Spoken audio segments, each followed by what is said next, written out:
उड़मणि प्रभु श्री जगन्नाथ अभय चरण कमल तले अनंत कोटि प्रणाम।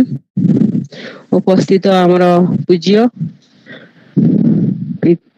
पितृ प्रतिम विशिष्ट पंडित प्रवाचक आमर पूज्य वेदांत आचार्य अनेक शास्त्र भावानुवादक से विभिन्न पुरुष सूक्त इत्यादि से सब भावानुवाद करिसेंती पूज्य पंडित श्रीयुक्त गोपाल कृष्ण पंडा महाभाग मोर शब्दर प्रणाम। जगतसिंहपुर जिलार यशस्वी कथावाचक जी गतकाली 22 अध्याय को आलोचना करथिले पूज्य पंडित श्रीयुक्त भावग्राही मिश्र बाबा मोर शब्दर प्रणाम। सुंदरगढ़ रु जोड़ी होइचंदी पंडित राजेश कुमार दास महोदय मध्य प्रणाम। आमर साबर कवि वीर किशोर नायक बाबा मध्य प्रणाम। अर्जुन भाई अनुपमा आपा समस्त को आज कार्यक्रम रे प्रणाम सह सुस्वागत। ओम जगदानंद कंदाय प्रणतार्ति हराय च नीलाचल निवासाय जगन्नाथाय ते नमः। ओम शांताकारं भुजगशयनं पद्मनाभं सुरेशं विश्वगगन सदृशं मेघवर्णं शुभांगं लक्ष्मीकान्तं कमलनयनं योगिभिर्ध्यानगम्यं वन्दे विष्णुभयहरं सर्वलोकैकनाथम्। ओम नमो भगवते वासुदेवाय।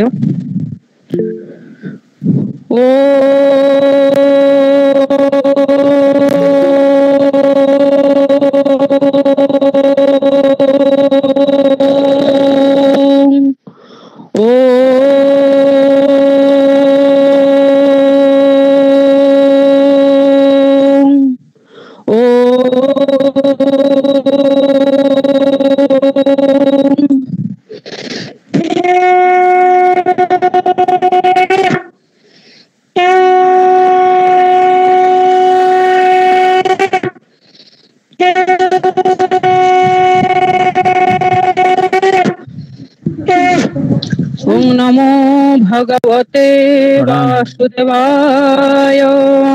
रक्तांबरोदर्पभुजन महासौंदर्य नेत्रद्वयं मुक्ताहार विलम्बे मम कुटं रत्नोज्ज्वलं कुण्डलं वर्षामेघ समान नीलवपु संग्रह्य हरान्वित पार्श्वे चक्रधर प्रसन्न वदनं नीलाद्रिनाथं भजे।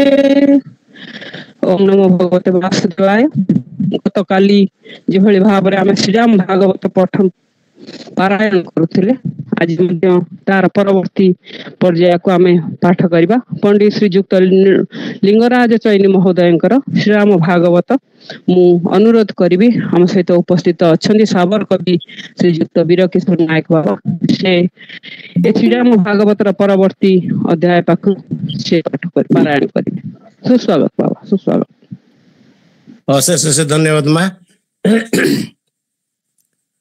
ओम रामं लक्ष्मण पूर्वजं रघुवरं सीतापति सुंदरं काकुस्थ करुणाकरं गुणनिधिं विप्रप्रियं धार्मिकं राजेन्द्र सत्यसंदं दशरथ तनयं श्यामल शांतिमूर्तिं वंदे लोकाभिरामं रघुकुल तिलकं राघवं रावणारी नीलाम्बुज श्यामल कोमलांगं सीता समारोपित वामभागं पाणौ भासाय चारुचापं नमामि रामं रघुवंशनाथं नमामि रामं रघुवंशनाथं नमामि रामं रघुवंशनाथं। जय सीताराम। आज मोर अहोभाग्य ସାହିତ୍ୟିକ କବିବନ୍ଧୁ ପରିବାର ବାଲେଶ୍ୱର, ବିଶେଷ କରି ଆଦରଣୀୟା ଯଶସ୍ୱିନୀ ସମ୍ପାଦିକା ଶ୍ରୀମତୀ ପ୍ରଣତି ମହାପାତ୍ର ମହୋଦୟା ମୋତେ ଏହି ପବିତ୍ର ଶ୍ରୀରାମ ଭାଗବତଙ୍କର ଦ୍ୱିତୀୟ ଚରଣର ପାରାୟଣ କରିବା ପାଇଁ ସୁଯୋଗ ପ୍ରଦାନ କରିଥିବାରୁ ପରିବାରକୁ ତଥା ପ୍ରଣତି ମାଙ୍କୁ ମୋର ଅଶେଷ ଅଶେଷ କୃତଜ୍ଞତା ଜ୍ଞାପନ କରିବା ସଙ୍ଗେ ସଙ୍ଗେ ଏବଂ ଆପଣମାନଙ୍କୁ ସଭକ୍ତିକ ପ୍ରଣାମ ଜଣାଇ ଆରମ୍ଭ କରିବାକୁ ଯାଉଛି ପଣ୍ଡିତ ଲିଙ୍ଗରାଜ ଚଇନି ମହୋଦୟଙ୍କର ରଚିତ ଶ୍ରୀରାମ ଭାଗବତଙ୍କର ଦ୍ୱିତୀୟ ଚରଣର ପାରାୟଣ। କାଲି ଅବଶ୍ୟ ଆପଣ 2 ପୃଷ୍ଠା ଶୁଣିଥିଲେ, ମା କାଲି ପାରାୟଣ କରିଥିଲେ। ମୋର ବିଶେଷ ଅନୁରୋଧ, ପାରାୟଣ ଗାୟନରେ ଯଦି କିଛି ଶାବ୍ଦିକ ତ୍ରୁଟି ମୋ ଦ୍ୱାରା ପରିଲକ୍ଷିତ ହୁଏ, ଆଶା କରେ ଆପଣମାନେ ଆପଣମାନଙ୍କର ବିଶାଳ ହୃଦୟରେ ମୋତେ କ୍ଷମା ଦେବେ। ଏବେ ଆରମ୍ଭ କରିବା ପାରାୟଣ।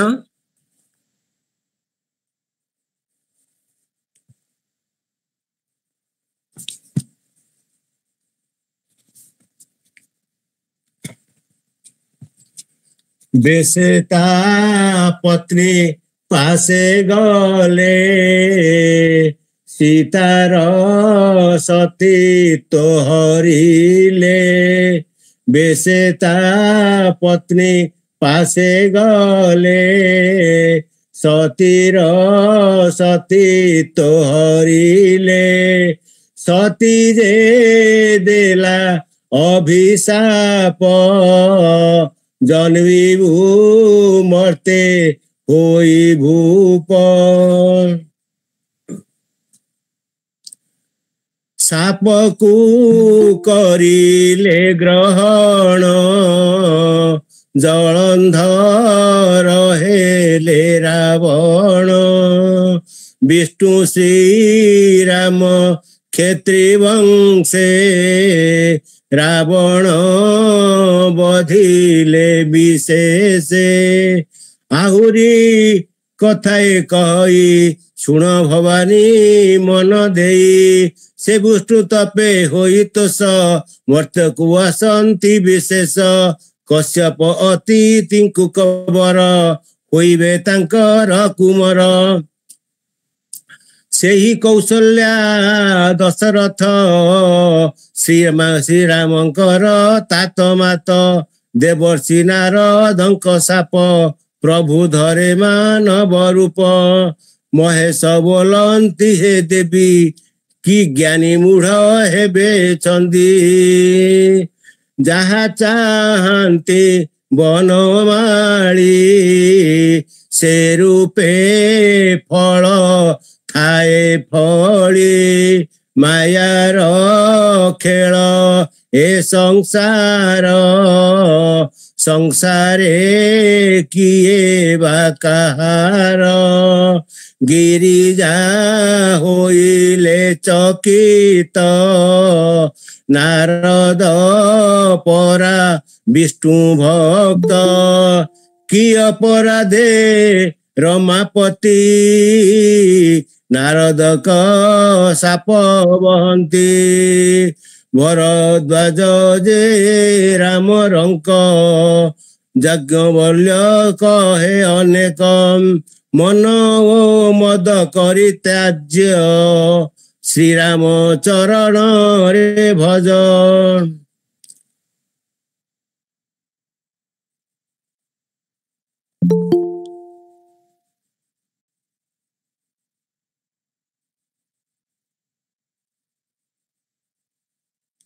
एकदा देव ऋषि आसी हिमगिरी शोभारे बरसी। अपूर्व सुंदर ए स्थान तपे तोषिबी नारायण। हिमगिरी गुहारे तही पासे सुर नदी बही। बहे मंद मंद पवन नारदंक मन पावन। हिमगिरी गुहारे बसी तप रचिले देव ऋषि। से तप बढ़ी गला जेणु सुरपति चिंतिला तेणु। तप भांगिबा लक्ष्य रही लक्ष्य रखी পেশিলা মেনকা উর্বশী জগতে কামি লোভী লোক অটন্তি সে কুটিল কাক নারদ নেবে মোর পদ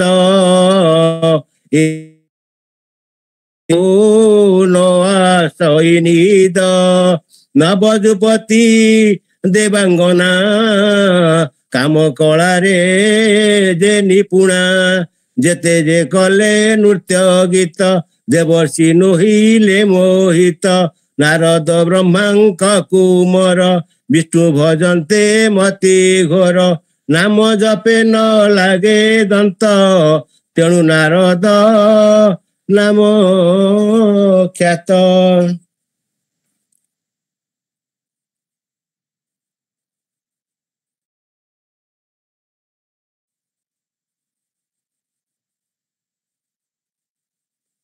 ଜାନ ତାଙ୍କର ମହାଜାନ ତ୍ରିପୁର କରନ୍ତି ଭ୍ରମଣ ନିତ୍ୟ ବିଷ୍ଣୁଙ୍କର ଦର୍ଶନ ଗମନ୍ତି ବୈକୁଣ୍ଠ ସ୍ଥାନ କହନ୍ତି ସର୍ବ ସମାଚାର ବିଷ୍ଣୁଙ୍କ ସ୍ନେହ ଯେ ଅପାର ଦକ୍ଷ ପୁତ୍ରଙ୍କୁ ସାଂଖ୍ୟ ଯୋଗ ବତାଇଥିଲେ ଯେ ସେ ବୈରାଗ୍ୟ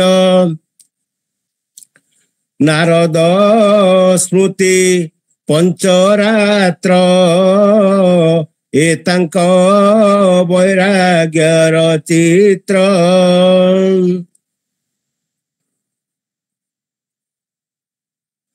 ଲଭିଥିଲେ ବ୍ରହ୍ମାଙ୍କ ବର ରହିବେ ନୋହି କାହିଁ ସ୍ଥିର ଦେବର୍ଷିଙ୍କ ତପ ପ୍ରଭାବ ସରବେ ହେଲେ ତହିଁ ସ୍ତବ୍ଧ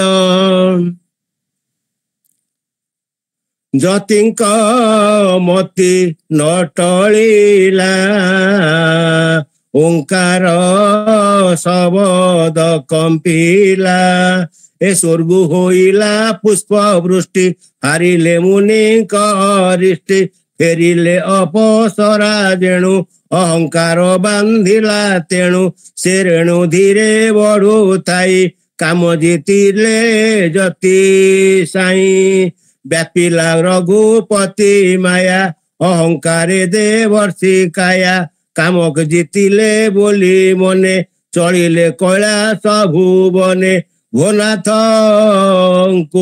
ଦେଖି ଦେଇ ଭୋଳାନାଥଙ୍କୁ ଦେଖି ଦେଇ କହନ୍ତି ବଦନ ହଲାଇ ତୁମ୍ଭ କୃପାରେ ସଦା ଶିବ ଜିଣିଲି ମୁହିଁ କାମ ଦେବ ବିଷ୍ଣୁଙ୍କୁ ଏହା ନ କହିବ ହସି କହିଲେ ସଦା ଶିବ ଯୋଗୀ ରାଜଙ୍କ ମନେ ଚିନ୍ତା ବଢିଛି ନାରଦ ଅହନ୍ତା କିବା ଏ ଭାଗବତ କିବା ଏ ଭଗବତ ମାୟା ଘାରିଛି ନାରଦଙ୍କ କାୟା ମାୟାର ଅନନ୍ତ ପ୍ରଭାବ ବଞ୍ଚାଅ ନାରଦେ ରାଘବ ନ ମାନି ନାରଦ ବୈକୁଣ୍ଠେ ଭେଟିଲେ ଶ୍ରୀପତିଙ୍କୁ ଝଟେ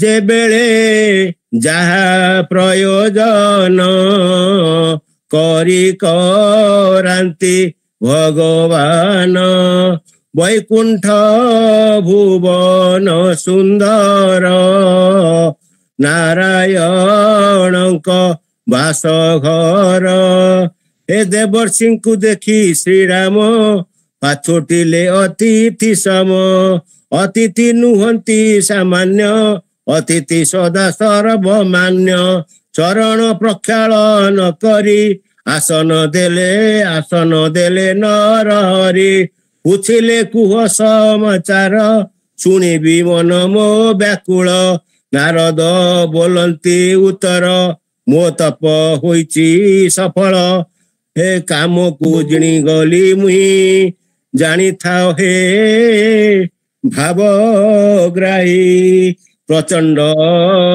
ରଘୁପତି ମାୟା ଜଗତ ବ୍ୟାପୀ ଯାର କାୟା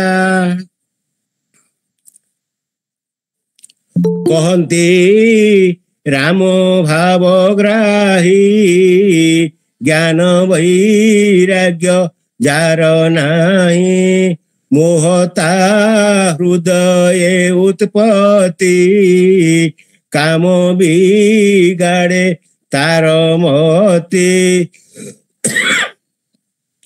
ତୁମେ ତ ବ୍ରହ୍ମଚାରୀ ଧୀର କାମ ହାରିବା ସିନା ଛାର ଅଭିମାନେ କହେ ନାରଦ କୃପା ତୁମ୍ଭର ପଦ୍ମପାଦ ବିଷ୍ଣୁ ମନେ କଲେ ବିଚାର ଗରବ ତୁ ତରୁ କି ଅଙ୍କୁର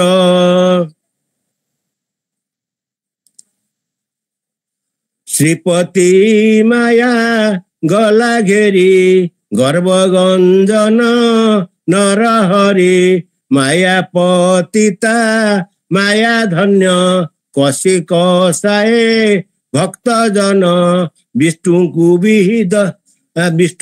ବିହୀନ ପ୍ରଣାମ ଚଳିଲେ ଦେବର୍ଷି ଉତ୍ତମ ନାରଦ ଯିବା ପଥେ ହରି ରଚିଲେ ମାୟାର ନଗରୀ ବୈକୁଣ୍ଠ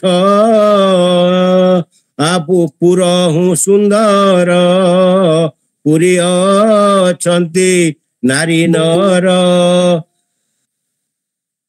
ଶିଳ ନିଧନ ନାମେ ଏକ ରାଜା ଆନନ୍ଦେ ପାଳୁଛନ୍ତି ପ୍ରଜା କୁମାରୀ ତା ବିଶ୍ୱମୋହିନୀ ସୁନ୍ଦରୀ ପଣେ ଲକ୍ଷ୍ମୀ ଜିଣୀ ବିଶ୍ୱମୋହିନୀ ସ୍ୱୟଂବର ଅନେକ ରାଜା କ୍ଷତ୍ରୀ ବୀର କୌତିକେ ନାରଦ ଗୋସାଇଁ ଦେଖିଲେ ସେ କନ୍ୟାକୁ ଯାଇ ସେ ମାୟାପୁରୀରେ ନାରଦ ବୁଝିଲେ ରାଜାଠୁ ବିଶଦ କନ୍ୟା ବିଶ୍ୱମୋହିନୀ ଦେଖି ଦେବର୍ଷି ଆଖି ଗଲା ଲାଖି ଏ ନାରୀ ଯାହାକୁ ବରିବ ଅମର ପଦ ସେ ଲଭିବ ଏ ସେ କନ୍ୟା ରୂପେ ହେଲେ ଭୋଳ ଲଭିବେ ମନ ଯେ ବ୍ୟାକୁଳ ଏ କିପରି ସେ କନ୍ୟା ପାଇବି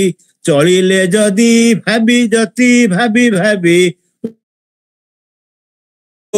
ବି ସୁନ୍ଦର ସୁନ୍ଦରୀ ଦେବ ବରମାଲ୍ୟ ମୋ ହିତାକାଂକ୍ଷୀ ଏହା ହରି ଏକା ହରି ଭେଟିବି ପ୍ରଭୁଙ୍କୁ ଯେପରି ଭକତ ଭାବକୁ ନିକଟ ଶ୍ରୀହରି ହୋଇଲେ ପ୍ରକଟ ଆରତେ ନାରଦ ବୋଇଲେ କୃପା କର ମୋତେ କହିଲେ ଏ ହେ ହରି ମୋ ହୃଦ ବାନ୍ଧବ ଆପଣଙ୍କ ରୂପ କି ହେବ ସ୍ୱୟଂବରକୁ ଯିବି ମୁଇଁ ବିଶ୍ୱମୋହିନୀ ଜେନେ ପାଇ ଯେଭଳି ହେବ ମୋ ମଙ୍ଗଳ କରନ୍ତୁ ସେହି ପ୍ରତିକାର ଏ ଦେବର୍ଷି ମୁଁ ତୁମ୍ଭର ହିତ କରିବି ନହୁ ଅକୁଣ୍ଠିତ ରୋଗିତ କୁପଥ୍ୟ ମାଗିବ ବୈଦ କିବା ତାହା ଦେବ ମାୟା ବିବଶେ ମୁନି ପଡ଼ି ଚଳିଲେ ସ୍ୱୟଂବରେ ମାଡ଼ି ଜୟ ସୀତାରାମ। ଆଜି ଏଠି ଶେଷ ହେଲା ଏଇ ଦ୍ୱିତୀୟ ଚରଣ ପୁଣି କାଲି ଆଉଥରେ ତାର କେତେଟା ପୃଷ୍ଠା ଆଉଥରେ ଆମେ ପାରାୟଣ କରିବା। ବର୍ତ୍ତମାନ ଆଜି ମୁଁ ରଖୁଛି ପାରାୟଣ ଯଦି କିଛି ତ୍ରୁଟି ଥାଏ ମତେ ଦୟାକରି କ୍ଷମା କରିବେ ବୋଲି ଆଶା କରୁଛି। ଜୟ ସୀତାରାମ ଜୟ ସୀତାରାମ ଜୟ ସୀତାରାମ। जय सीताराम जय सीताराम प्रणाम आपण को बहुत सुंदर भाव रे आपण पारायण करिसेंती आउ एई पंडित श्रीजुक्त लिंगराज चैनी महोदयंकर श्री राम भागवतर ए द्वितीय चरण रे तिवाट पर्यंत आमे नेले पुणी आसंता काली परवर्ती पाखरु पुणी आमे पारायण करिबा आउ ए सब पारायण शेष रे पंडित जी ताकू टिके व्याख्या करी हमकु टिके सुनेबार सौभाग्य देबे जा भी हो आज आमे आम परिवार पक्षरु पंडित श्रीजुक्त लिंगराज चैनी महोदय को जा से उपस्थित भी रही मोर शब्दर प्रणाम एई भली भगवान कर ए श्री राम कर तांकर जो भक्ति रे आमको सबुले भगवान आमको आशीर्वाद करंतु ए श्री राम को पाखरे हमर भक्ति रहू पंडित जी कर स्नेह श्रद्धा भल पाइबा भी मिथाउ प्रणाम आपण को बहुत बहुत धन्यवाद जा हो आमे श्री राम भागवतर एति वाट पर्यंत आज पारायण करिसेंती ए पर्यंत आम सहित उपस्थित अछंती अक्षयमाला मिश्र महोदय पंडित अनादि चरण महाली महोदय झारखंड रो अनुसया साहू भूणी अनुपमा अपा अर्जुन कुमार सामल भाई बासंती त्रिपाठी महोदया आमर पंडित श्रीजुक्त भावग्राही मिश्र महोदय आमर अपा विद्युत प्रभा मिश्र अपा साबर कवि वीर किशोर नायक महोदय चांडाल पंडित श्रीजुक्त चांडाल मिश्र महोदय द्रौपदी पंडा महोदया गणेश जेना भाई गीताराणी मिश्र महोदया गोपाल कृष्ण वेदांत आचार्य गोपाल कृष्ण पंडा महोदय जोगेश्वर मिश्र महोदय कृपा सिंधु डांग महोदय लीलामयी भौणी आउ पूज्य पंडित श्रीजुक्त लिंगराज चैनी महोदय प्रोफेसर डॉक्टर नीलकंठ त्रिपाठी महोदय रवींद्रनाथ पंडा महोदय रेणुका भौणी ज्योतिर्विद शक्तिपद मिश्र महाभाग शकुंतला मिश्र महोदय आमर माँ संयुक्ता राउत महोदया पंडित सूर्य कुमार पाणीग्राही महोदय आमर माँ सुषमा दास महोदया सुश्रुत ओता भाई आउ जसवंत स्वाई महोदय समस्त को आउ थे आज पवित्र सत्संग को सभक्ति स्वागत सह मोर मथानाथ प्रणाम जय जगन्नाथ जाहु आज आमे जीवा नवम स्कंदर त्रयोविंश अध्याय गतकाली द्वाविंश अध्याय अति सुंदर भाव आलोचना होता बेले शुभेच्छा ज्ञापन करथिले हमर पद्मनाभ पाणीग्राही महोदय और शेष रे छोट छोट गप माध्यम से अध्याय को वर्णना करथिले वेदांत आचार्य गोपाल कृष्ण पंडा महाभाग आज त्रयोविंश अध्याय को आलोचना करबा पई आम सहित अछंती विशिष्ट ज्योतिर्विद बालेश्वर जने चर्चित कथावाचक आलोचक पंडित श्रीजुक्त शक्तिपद मिश्र महाभाग सुस्वागत आपन को आज व्यासासन उपवेशन पूर्वक ए कार्यक्रम ए नवम स्कंदर जो ईशानु कथा नवम स्कंदर त्रयोविंश अध्याय को आपण स्वकीय आलोचना करी ए मंच को महिमा मंडित करंतु आ ये परिवेश को भगवतमय करंतु सुस्वागत आपन को सुस्वागत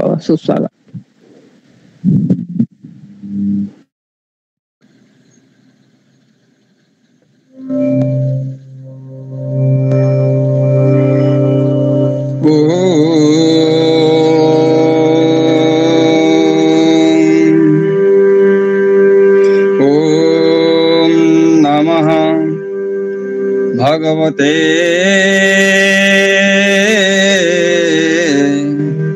वासुदेवाय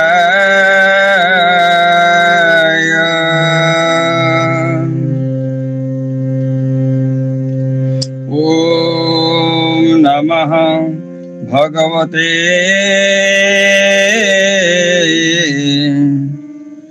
पुरुषोत्तमाय ओम नमः भगवते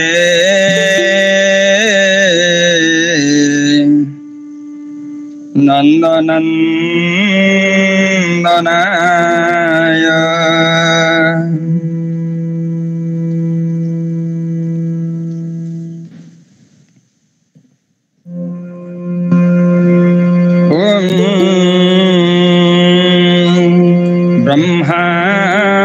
ब्रह्मानन्दं परमसुभदं केवलं ज्ञानमूर्तिं द्वन्द्वातीतं गगनसदृशं तत्त्वमस्यादिलक्ष्यम् एकं नित्यं विमलमचलं सर्वदा साक्षीभूतं भावातीतं त्रिगुणरहितं सद्गुरुं तं नमामि सद्गुरुं तं नमामि व्रजे वसन्तं नवनीतचौरं गोपाङ्गनानं दुकुलं च चौरम् अनेक जन्मार्जित पापचौरम् अनेक जन्मार्जित पापचौरम् चौराग्रगण्यं पुरुषं नमामि चौराग्रगण्यं पुरुषं नमामि चौराग्रगण्यं पुरुषं नमामि त्वमेव माता च पिता त्वमेव त्वमेव बन्धुश्च सखा त्वमेव त्वमेव विद्या द्रविणं त्वमेव त्वमेव विद्या द्रविणं त्वमेव त्वमेव सर्वं मम देव देव त्वमेव सर्वं मम देव देव त्वमेव सर्वं मम देव देव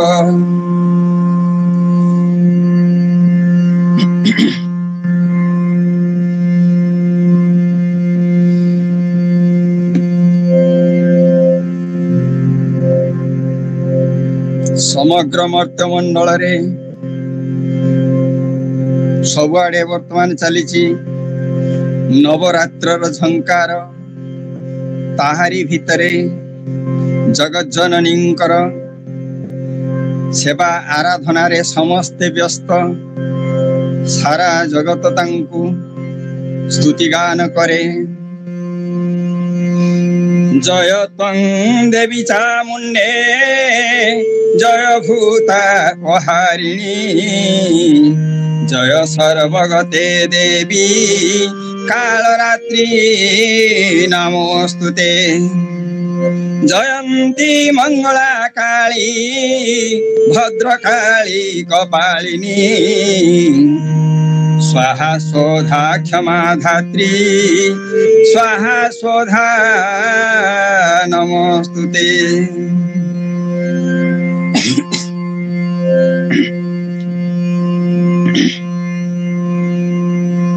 जतेबेले राक्षस कुलर अत्यंत दौरात्म्य को सही नहला साक्षात सृष्टिकर्ता सृजनकर्ता ब्रह्मा मध्य सेई जोगमायांकर ध्यान करिथिले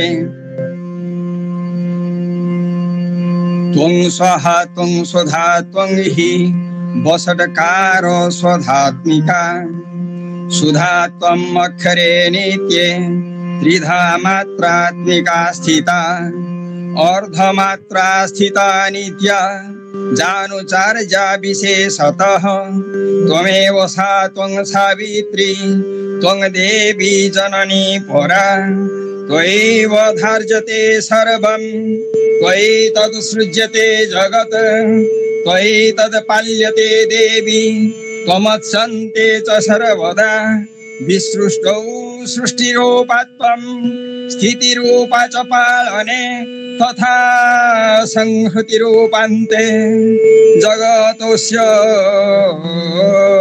जगन्मये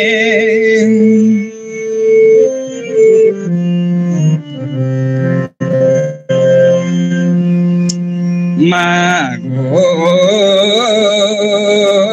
कर घेना पूजा कर चना मागो कर घेना पूजा अर्चना এই দুনিয়ারে নাহি তো তুলনা এই দুনিয়ারে নাহি তো তুলনা তু জানানি ভাগিনী প্রিয়তমা গো কর ঘেনা পূজা অর্চনা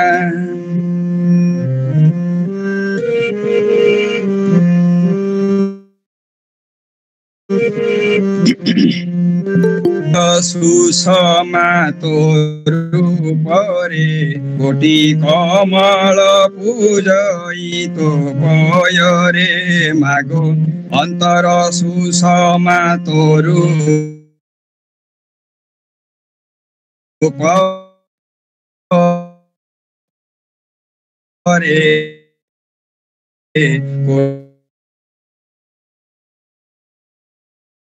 কোটি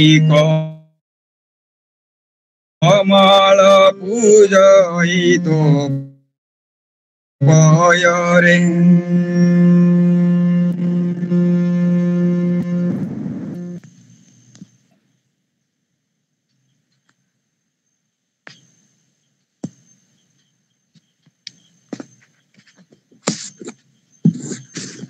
ক্ষমা করিবে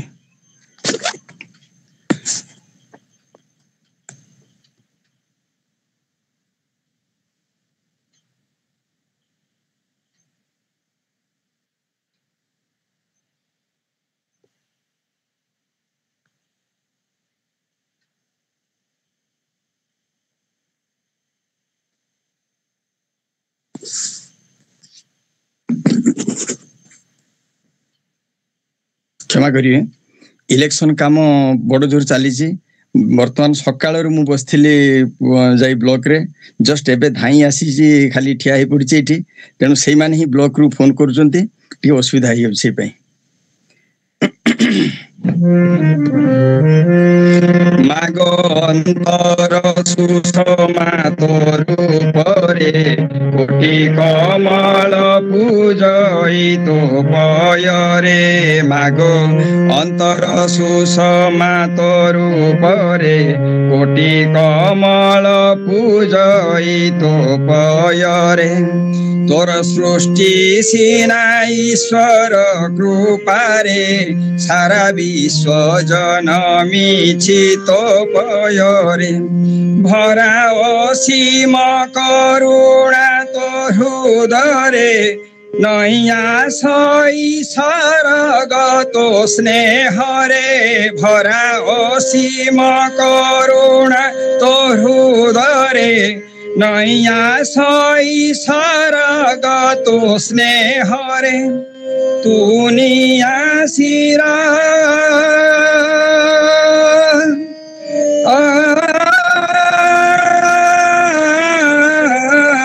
तुनिया सिरा आसन दिसिना तुनिया सिरा आसन दिसिना तू जननी भगिनी प्रियतमा गो कर घेना पूजा अर्चना मागो कर घेना पूजा अर्चना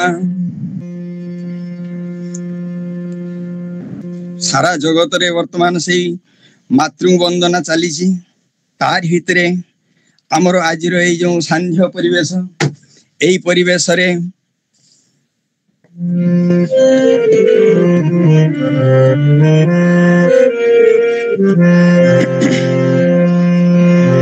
साहित्यिक कवि बंधु परिवार स्वच्छ सिंधु जल बिंदु समानु है अधम छार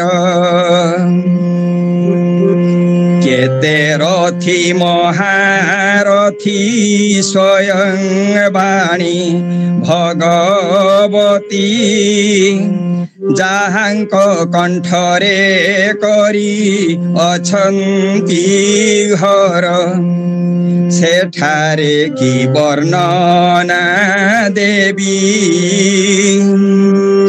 सूरज आगरे सीना खद्योत हेबी सेठारे की वर्णना देवी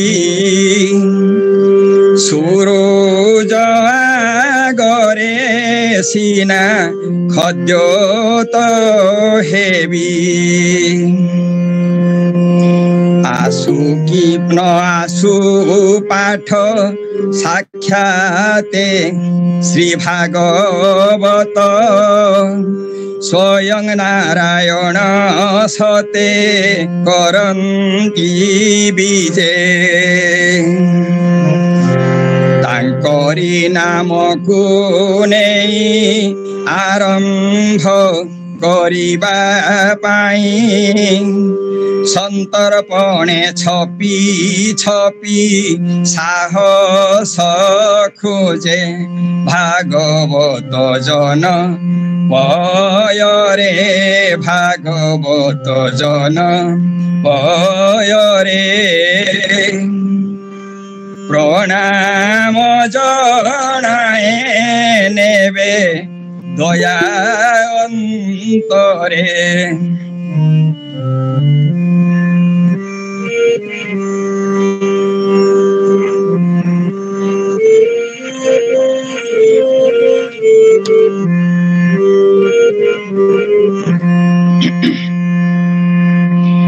साधु संत गुणी जने सदाम हृद चंदना साधु संत गुणी जना सदाम हृद चंदना अधम जन रे देवे आशीष ढाली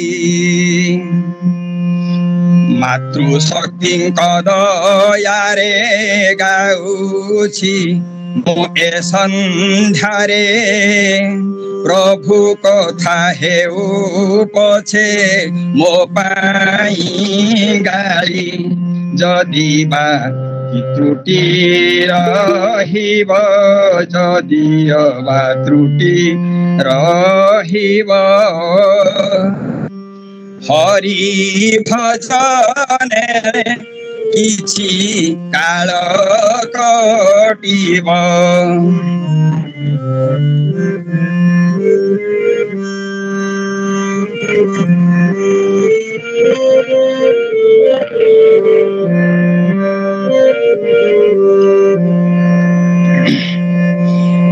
श्याम सुंदर चरणे चितर अनुक्षणे गोवर्धन टेका हरि गोपाल कृष्ण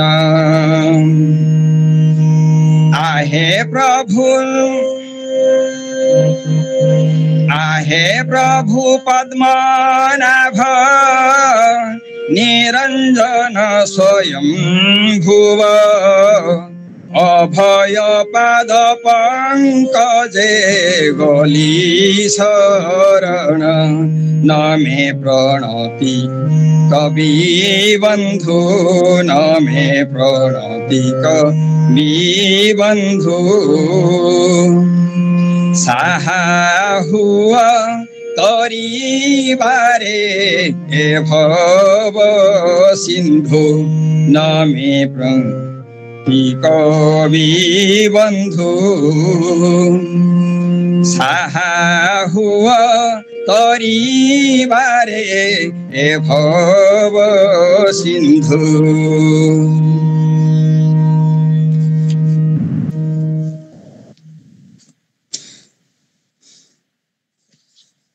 गत काली जो अधिवेशन थिला सेथिरे बेस प्रांजल भाव वर्णना करा जाइथिला।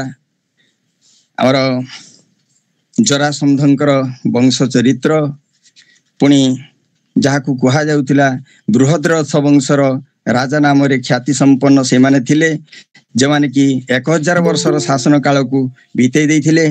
ପୁଣି ବିଭିନ୍ନ ପ୍ରକାର ଆଲୋଚନା, ପଞ୍ଚ ପାଣ୍ଡବଙ୍କର ଜନ୍ମ ବୃତ୍ତାନ୍ତ, ଏସବୁର ପରେ ପରେ ଗୋଟେ ସୁନ୍ଦର କଥା କାଲି ସାରାଂଶ ରୂପେ ଥିଲା, ସଂସାର ବିଷବୃକ୍ଷସ୍ୟ ଦେବ ମଧୁରେ ଫଳେ କାବ୍ୟାମୃତ ରସାସ୍ୱାଦ ସଙ୍ଗମ ସଜ୍ଜନୀ ସହ। ଯେକୌଣସି ପ୍ରକାରେ ଯଦି ମଣିଷ by money you can have books but not knowledge, ତେଣୁ ବହି ଆମେ କିଣି ପାରିବା, ଥାକ ଥାକ ବହି ରଖିଦେଇ ପାରିବା, କିନ୍ତୁ ଜ୍ଞାନ ସେଇଭଳି ଆହରଣ ହେଇପାରେ ନାହିଁ। ଯଦି ସତ୍ସଙ୍ଗରେ କିଛି ସମୟ ଆମେ କଟେଇ ଦଉ ତାହେଲେ ସୁନ୍ଦର ଭାବରେ ଆମର ସେ ସବୁ ଚରିତ୍ର ଗୁଡ଼ିକ ଆମ ଆଖି ଆଗରେ ଝଲସି ଉଠେ। ଆମକୁ ଯେଉଁମାନେ ଆଖି ଆଗରେ ଦେଖେଇ ଦିଅନ୍ତି ସେଇମାନେ ହିଁ ଆମ ପାଇଁ ଭଗବାନ। ସେମାନେ ଗୁରୁ ହିସାବରେ ଥାଆନ୍ତୁ କିମ୍ବା ସାକ୍ଷାତ ଭଗବାନ ହିସାବରେ ଥାଆନ୍ତୁ, ସେମାନଙ୍କର ସାନ୍ନିଧ୍ୟ ଲାଭ କରିବା ଆମର ଏକାନ୍ତ କର୍ତ୍ତବ୍ୟ। ଯାଉ ସେଭଳି ଆଲୋଚନାର ପରେ ପରେ ଯେତେବେଳେ ଶୁକଦେବଙ୍କର କଥା ବର୍ଣ୍ଣନା ହୁଏ, ଜଣାଯାଏ ଯେ ଯେତେବେଳେ ଶୁକଦେବ ଏଇ ଭାଗବତର କାହାଣୀ ଶୁଣିଲେ, ସେତେବେଳେ ଅନ୍ୟ ଶିଷ୍ୟମାନେ ଥାଇ ମଧ୍ୟ ଯେହେତୁ ଇଏ ନିଜେ ପୁତ୍ର, ତେଣୁ ପୁତ୍ର ହିସାବରେ ପୁଣି ଶାନ୍ତ ଧର୍ମରେ, ଶାନ୍ତ ଗୁଣରେ ବିମଣ୍ଡିତ ହେଇଥିବା ହେତୁ, ସର୍ବଗୁଣ ସମ୍ପନ୍ନ ହେଇଥିବା ହେତୁ ତାଙ୍କରି ଠାରେ ହିଁ ଦୟା ହେଲା, ଯାହାଦ୍ୱାରା ସିଏ ଭାଗବତର ସମସ୍ତ ଗହନୀୟ ତଥ୍ୟକୁ ଜାଣିପାରିଲେ। ଯାଉ ଏସବୁ କଥା ତେବେ ସୁନ୍ଦର ଭାବରେ ବର୍ଣ୍ଣନା ହେଇଛି। ଏବେ ଆଜିର ବର୍ଣ୍ଣନାରେ 23 ଅଧ୍ୟାୟ 9ମ ସ୍କନ୍ଧର, ଏଥିରେ ପୁଣି ଶୁକଦେବ ଆରମ୍ଭ କଲେ। ଶୁଣ ରାଜା ପରୀକ୍ଷିତ ମୋହର ବଚନ, ଯଜାତିଙ୍କ କୂଳରେ ମୁଁ କରିବି ଗାୟନ। ଶୁଣ ରାଜା ପରୀକ୍ଷିତ ମୋହର ବଚନ, ଯଜାତିଙ୍କ କୂଳର ମୁଁ କରିବି ଗାୟନ। ଅନୁଦ୍ରୁହ୍ୟୁତୁର୍ବସୁ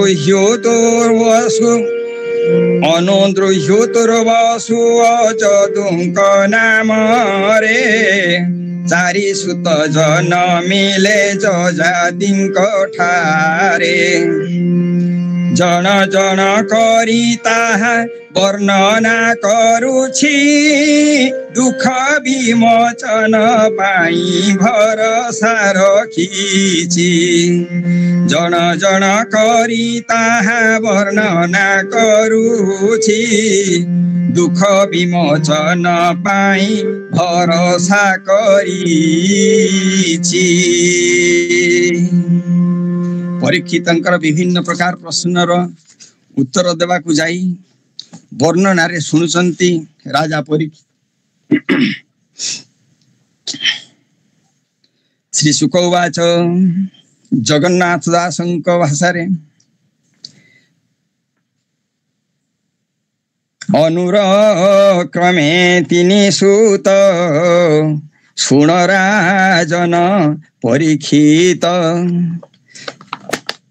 ଚକ୍ଷୁ ପରକ୍ଷ ବେନିସୁତ, ତୃତୀୟ ସଭାନର ଜାତ। ସଭାନରରୁ କାଳନର, ସୃଞ୍ଜୟ ତାହାର କୁମର। ଜନମେ ଜୟ ତାର ସୁତ, ତାଠାରୁ ମହାଶିଳ ଜାତ। ମହାମନା ପୁତ୍ର ତାହାର, ତହୁଁ ତିଥିକୁ ଉଷିନର।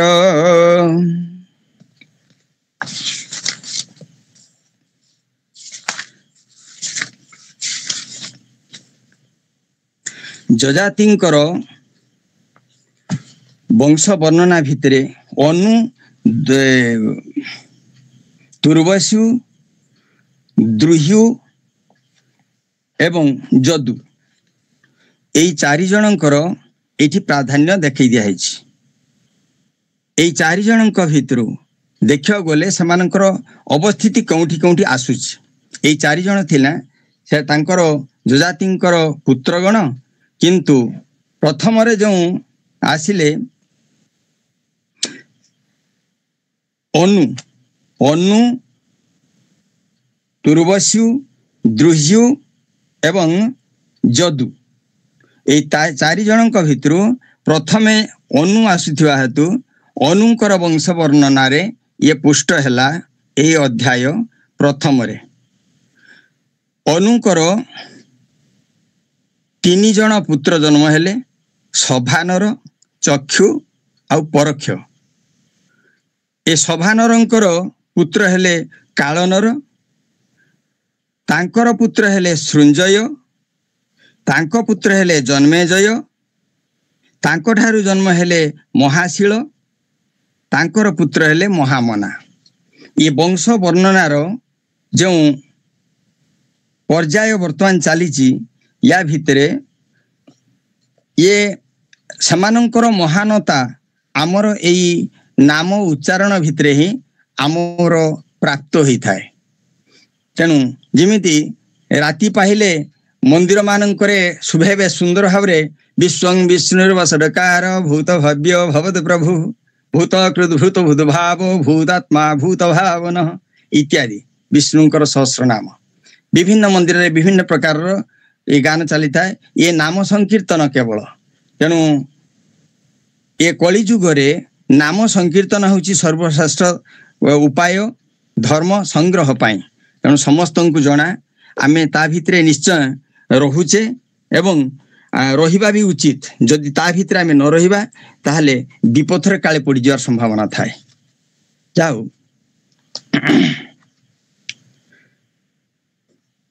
ତାହେଲେ ଜନ୍ମେଜୟ ତାର ସୁତ, ତାଠାରୁ ମହାଶିଳ ଜାତ, ମହାମନା ପୁତ୍ର ତାହାର ତହୁଁ ତିତିକ୍ଷୁ ସିନର। ଏଇ ମହାମନା ଠାରୁ ଉସିନର ଏବଂ ତିତିକ୍ଷୁ ଏ 2 ଜଣ ପୁତ୍ର ଜନ୍ମ ହେଲେ। ଶିବି ଯେ ସମେ ଦକ୍ଷ ବନ, ଉସିନର 4 ନନ୍ଦନ, ବୃଷାଦର୍ଭ ସୁବୀର 2, ମଦ୍ର କୈକେୟ 4 ଭାଇ। ହୋଇଲେ ଶିବି ବୀର୍ଯ୍ୟ ଜନ୍ମ, ଅଦ୍ଭୁତ ତାହାଙ୍କର କର୍ମ, ତିତିକ୍ଷୁ ପୁତ୍ର ରୁଷଦ୍ରଥ, ଅଦ୍ଭୁତ ତାହାର ଚରିତ। ତାହାର ପୁତ୍ର ନାମ ହେମ, ସୁତପା ତାହାର ନନ୍ଦନ, ସୁତପା ପୁତ୍ର ବଳି ହୋଇ, ବନେ ତପସ୍ୱୀ ରୂପ ବହି, ରହିଲା ସଂସାର ଉପେକ୍ଷୀ, ସଂସାର ସ୍ୱପ୍ନ ପ୍ରାୟ ଦେଖି। এইଠି ସଂସ୍କୃତ ଭାଗବତ ଏବଂ ଓଡ଼ିଆ ଭାଗବତ ଭିତରେ ସାମାନ୍ୟ ମାତ୍ର ହୁଏତ ତଫାତ୍ ଦେଖା ଦେଇପାରେ। ତେବେ ବର୍ଣ୍ଣନା ଭିତରେ এই ଯେଉଁ ମହାମନାଙ୍କର ଉସିନର ଏବଂ ତିତିକ୍ଷୁ ଏଇ 2 ପୁଅ ଜନ୍ମ ହେଲେ। ଉସିନରଙ୍କର ହେଲେ 4 ପୁତ୍ର, ଶିବି, ବନ, ସମୀ ଆଉ ଦକ୍ଷ। କିନ୍ତୁ ତିତିକ୍ଷୁଙ୍କର ହେଲେ ଜଣେ ମାତ୍ର, ଯିଏ ରୁଷଦ୍ରଥ। ତାଙ୍କ କଥା ଅବଶ୍ୟ ଟିକେ ପରେ ବର୍ଣ୍ଣନା ହେଇଛି। ଉସିନରଙ୍କର ଯେଉଁ ଶିବି, ବନ, ସମୀ, ଦକ୍ଷ ଏ 4 ଜଣ ପୁତ୍ର ଜନ୍ମ ହେଲେ, ତା ଭିତରୁ ଶିବିଙ୍କର 4 ପୁତ୍ର, ବୃଷାଦର୍ଭ, ସୁବୀର, ମଦ୍ର ଏବଂ କୈକେୟ। এইଭଳି 4 ଜଣ ପୁତ୍ର ଶିବିଙ୍କର ହେଲେ। ତେଣେ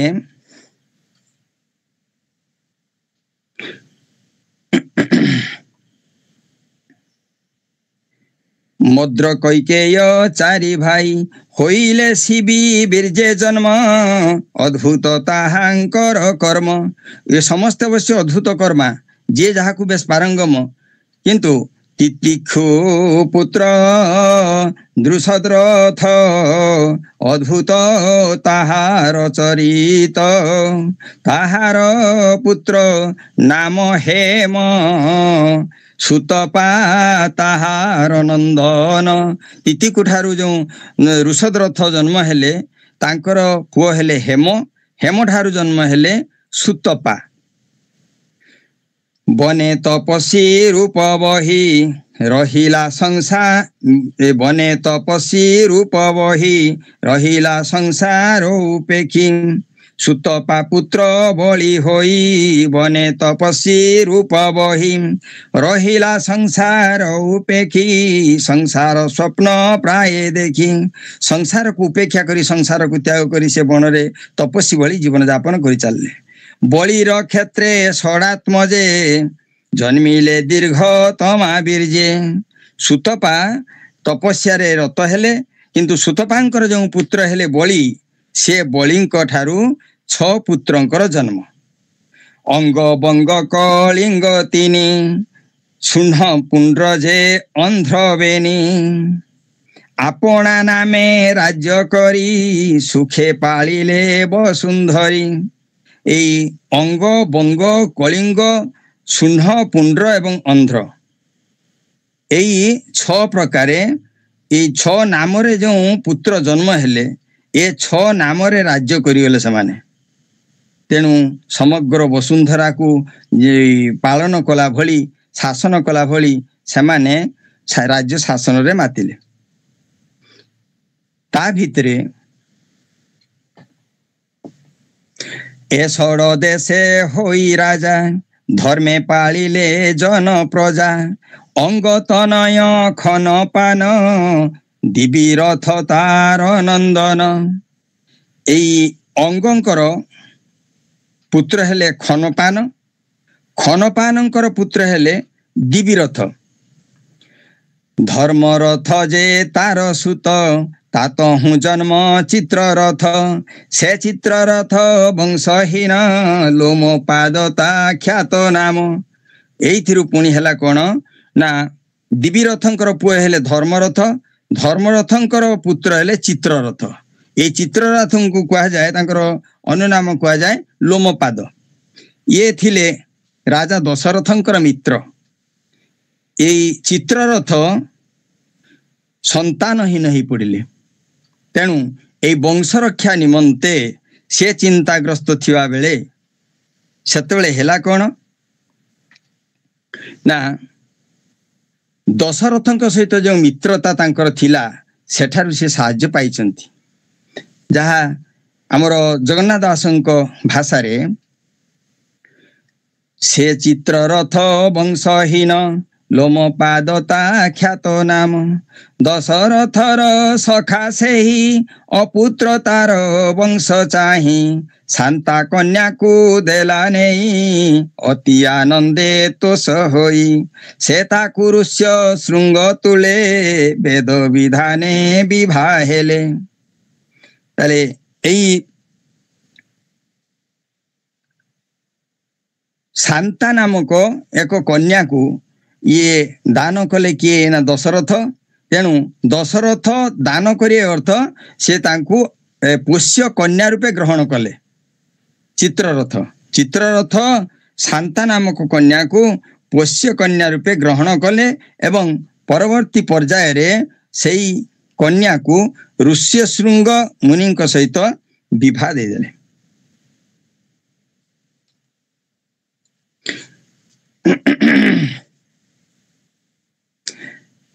ସେ ତାକୁ ଋଷ୍ୟ ଶୃଙ୍ଗ ତୁଲେ ବେଦ ବିଧାନେ ବିଭା ଦେଲେ ପୂର୍ବେ ସେ ଲୋମ ପାଦ ଦେଶେ ତା ଦେଶେ ଇନ୍ଦ୍ର ନବରସେ ମନ୍ତ୍ରୀ ବଚନେ ଜ୍ଞାନ ପାଇ ହରିଣୀ ସୁତକୁ ଅଣାଇ। ଏବେ ହେଲା କଣ ନା, ଯେତେବେଳେ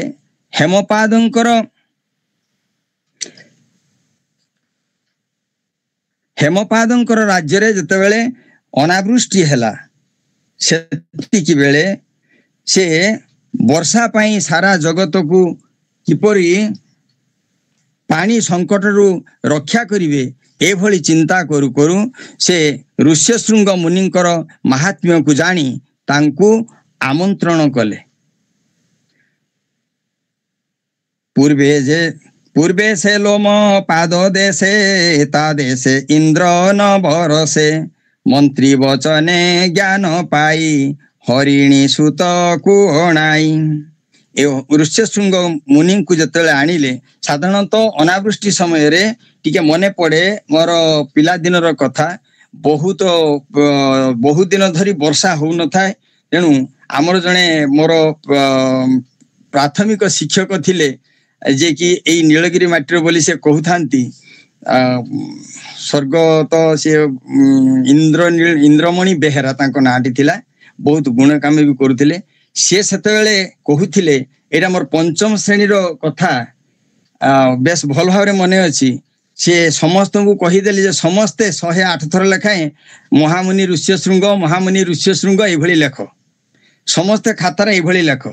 वास्तविक कथार यथार्थता हो किंबा प्रकृत रे से भली गोटे पाग आसी थाउ लेखा शेष हवा परे परे जो वर्षा आरंभ होइथिला से वर्षा रे मु घर को गला बेले बाटरे मते पवन रे उड़ी जाकू पड़िथिला।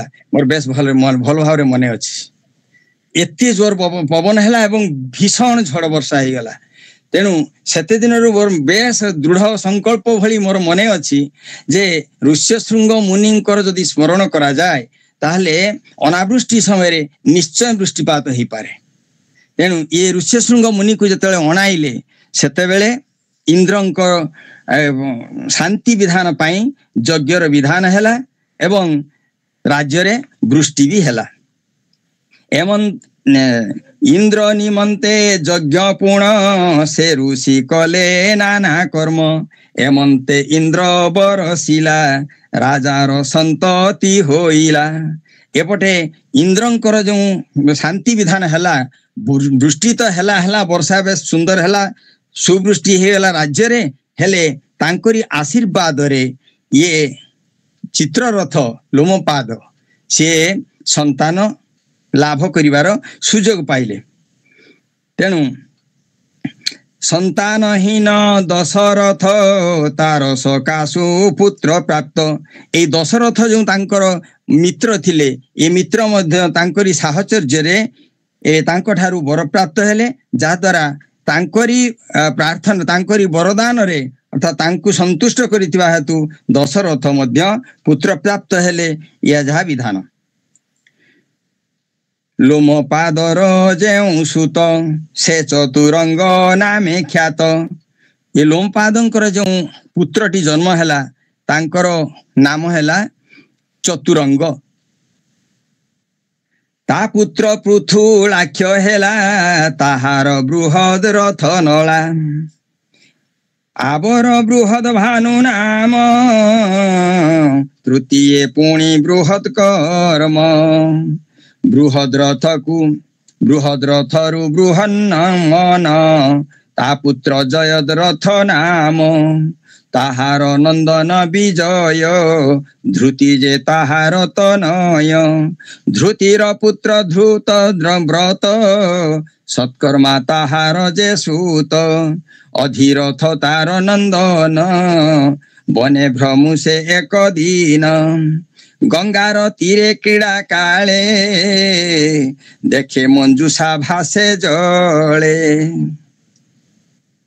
एबे पृथुलाक्षर चतुरंगकर जो पुत्र हैला से पृथुलाक्षर तीन पुत्र बृहद रथ बृहद कर्मा एवं बृहद भानु।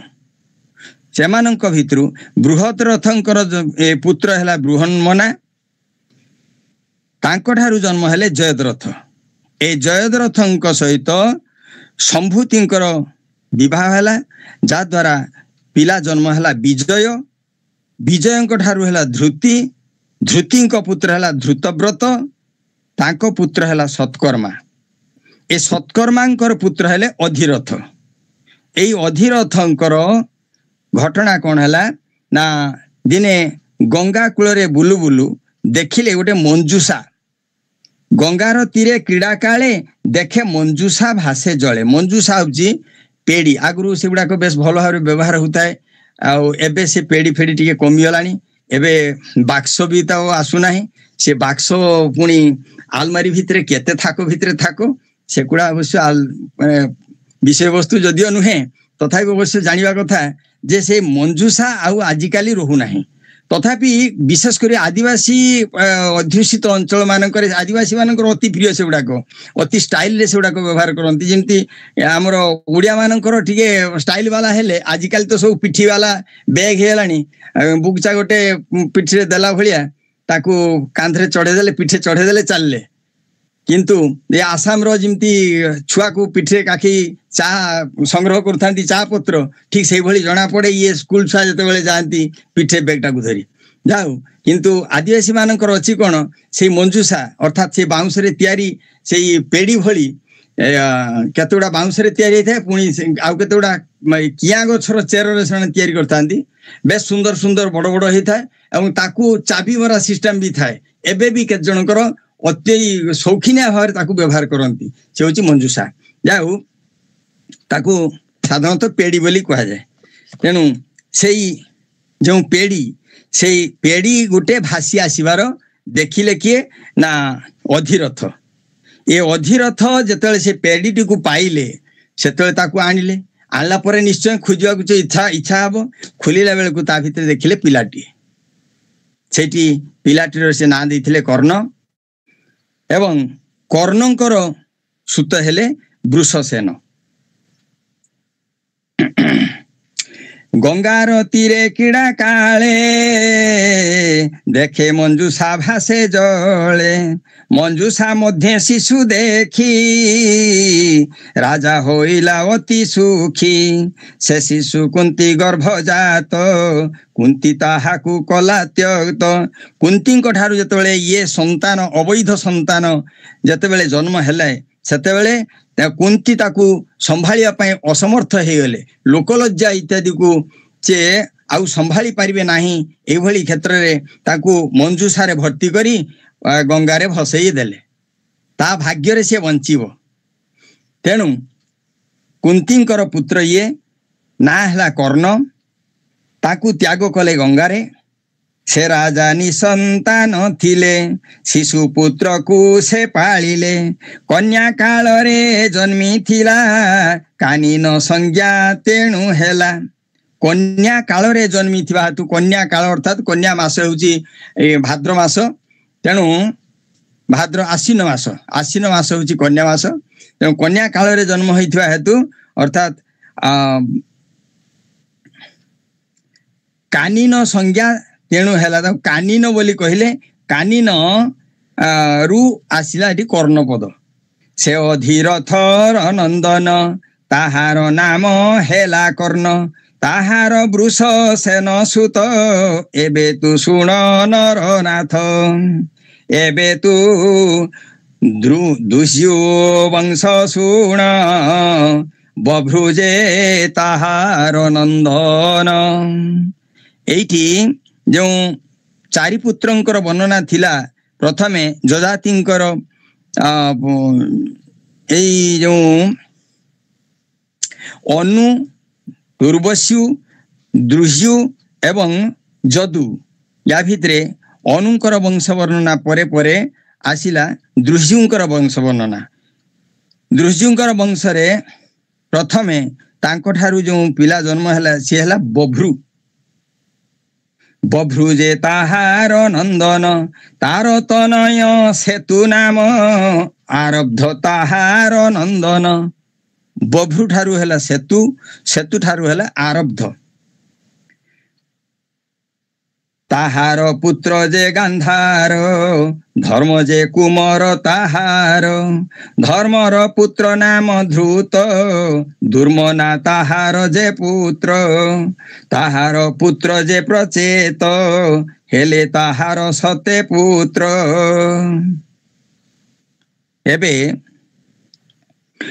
बभ्रु पुहेले सेतु सेतुर पुहेले आरब्ध आरब्धर पुहेले गांधार गांधार पुहेले धर्म धर्मर पुहेले ध्रुत ध्रुतर पुहेले दुर्मना तांकर पुहेले प्रचेता ए प्रचेतांक ठारू जन्मिले 100 पुत्र ये प्रचेता 100 ପୁତ୍ରର ଜନକ ହେଇ ଶେଷରେ ମ୍ଲେଚ୍ଛ ମାନଙ୍କର ରାଜା ହେଇକି ରାଜତ୍ୱ କଲେ। ତାହାର ପୁତ୍ର ଯେ ପ୍ରଚେତ ହେଲେ ତାହାର 7 ପୁତ୍ର, ଉତ୍ତରେ ସେ ନାନା ଦେଶରେ ରହିଲେ ମ୍ଲେଚ୍ଛ ଅଧିକାରେ। ଏବେ ଦୃଶ୍ୟଙ୍କର ବଂଶର ଏଇଠି ବର୍ଣ୍ଣନା ଶେଷ ହେଲା ପରେ ପରେ ପୁଣି ଯଯାତିଙ୍କର ଯେଉଁ ତୃତୀୟ ପୁତ୍ର ତୁର୍ବଶ୍ୟୁ, ଏ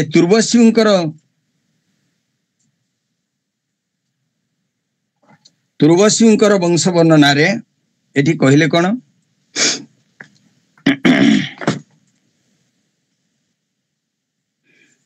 ତୁର୍ବଶ୍ୟୁ ତହୁଁ ବହ୍ନି ଜାତ ଭର୍ଗ ତାହାର ହେଲା ସୁତ, ତାହାର ପୁତ୍ର ଭାନୁମାନ ତ୍ରିଭାନୁ ତାହାର ନନ୍ଦନ, କରନ୍ଦମ ଯେ ତାର ସୁତ ତାହାର ତନୟ ମରୁତ, ପୁରୁ ବଂଶରେ ହୋଇ ଜାତ ଯା ନାମ ଅଟଇ ଦୁଷ୍ମନ୍ତ, ମରୁତ ତାକୁ କଲା ପୁତ୍ର ସେ ପୁଣି ରାଜ୍ୟ ଲୋଭେ ଗ୍ରସ୍ତ, ପୁଣି ସେ ବଂଶେ ପ୍ରବେଶିଲା ଉଭୟ ରାଜ୍ୟ ଭୋଗ କଲା।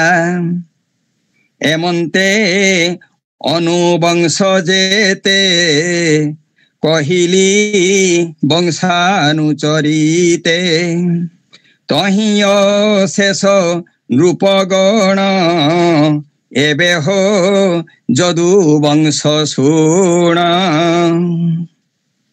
ଯେତେବେଳେ ତୁର୍ବଶ୍ୟୁଙ୍କର ବଂଶର ବର୍ଣ୍ଣନାରେ ତୁର୍ବଶ୍ୟୁଙ୍କର ପୁତ୍ର ହେଲେ ବହ୍ନି, ବହ୍ନିର ପୁଅ ହେଲେ ଭର୍ଗ, ତାଙ୍କ ପୁଅ ହେଲେ ଭାନୁମାନ, ତାଙ୍କ ପୁଅ ହେଲେ ତ୍ରିଭାନୁ, ତାଙ୍କର ପୁଅ ହେଲେ କରନ୍ଦମ, ଇଏ ଥିଲେ ଅତ୍ୟନ୍ତ ଉଦାର ବୁଦ୍ଧି ସମ୍ପନ୍ନ। ତାଙ୍କର ପୁଅ ହେଲେ ମରୁତ, ସିଏ ହେଲେ କିନ୍ତୁ ନିଃସନ୍ତାନ।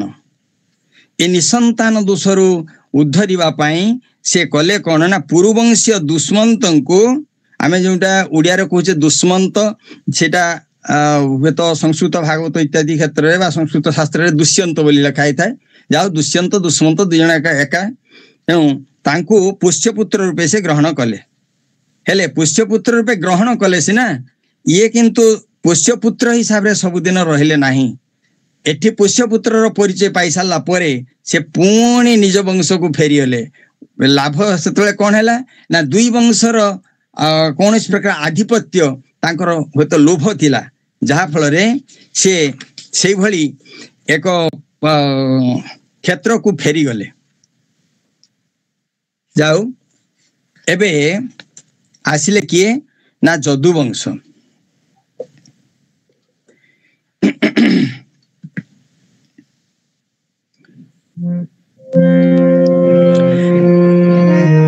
ଏଠି ସୁଖଦେବଙ୍କର ଯେତେବେଳେ ବର୍ଣ୍ଣନା ଆରମ୍ଭ ହେଲା ଯଦୁବଂଶର, आहे परीक्षित शुण आहे परीक्षित शुणु अछ तुमे जजाति वंश कहानी अनुदृश्य आउ तुर्वसु कथा जहा मुदेली बखाणी आहे परीक्षित शुणु अछ तुमे जजाति वंश कहानी अनुदृश्य आउ तुर्वसु कथा जहा मुदेली बखाणी जजातिंक चारि सुतंक मध्यरु 3 जनंकु शुणिल चतुर्थ पुत्रर कहानी श्रवणे एकनिष्ठ साजिगल जदुंक नाम रे चतुर्थ पुत्रर कहानी कहूछि शुण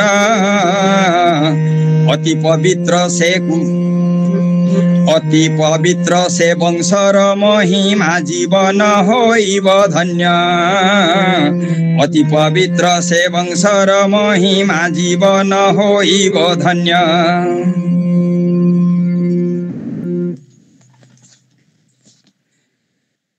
से वंशे प्रभु भावग्राही जन्मिले कृष्ण देह बही ए वंश ମହିମା ଶୁଣନ୍ତେ ପାପ ନ ରହେ ହୃଦଗତେ।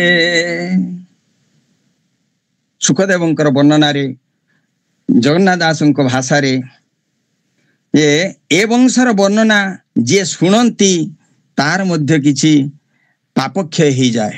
ତେଣୁ ଆପାତତଃ ବର୍ଣ୍ଣର ଚାତୁର୍ଯ୍ୟ ମୋ ପାଖରେ ଅବଶ୍ୟ ବିଶେଷ ନାହିଁ, ତଥାପି ଏଭଳି କ୍ଷେତ୍ରରେ ଆଶା କରେ ଯେ ଏହି ନାମ ସଂକୀର୍ତ୍ତନ ଫଳରେ କିଛି କିଛି ହରିଙ୍କର କଥା ମାଧ୍ୟମରେ କିଛି ସମୟ ତ ଆମର କଟିଯିବ ଏଇ ଭକ୍ତିର ଆସରରେ। ଯାଉ ବିଶିଷ୍ଟ ଜ୍ଞାନୀ ଗୁଣୀ ସଜ୍ଜନ ମାନେ ଅଛନ୍ତି, ଯଦି କୌଣସି ପ୍ରକାର ଟିକେ ରହିଯାଉଥାଏ ପରବର୍ତ୍ତୀ ପର୍ଯ୍ୟାୟରେ ମୁଁ ଶୁଣିବା ପାଇଁ ଏକାନ୍ତ ଆଗ୍ରହୀ। ଯଦୁ ରାଜାର ଚାରି ସୁତେ ଶୁଣ ତାହାଙ୍କ ନାମ ଯେତେ, ସହସ୍ରଜିତ ରିପୁବେନି ଆବର କୃଷ୍ଟା ନଳ ଘେନି, ସହସ୍ରଜିତ ତହୁଁ ଜାତ ଶତଜିତ ନାମରେ ସୁତ, ତହୁଁ ଜନ୍ମିଲେ ସୁତ ତିନି ରୂପ ଲାବଣ୍ୟ ଗୁଣ ଘେନି, ଯେ ମହାମୟ ବେଣୁ ହୟ ହୈ ନାମେ ମହାଶୟ।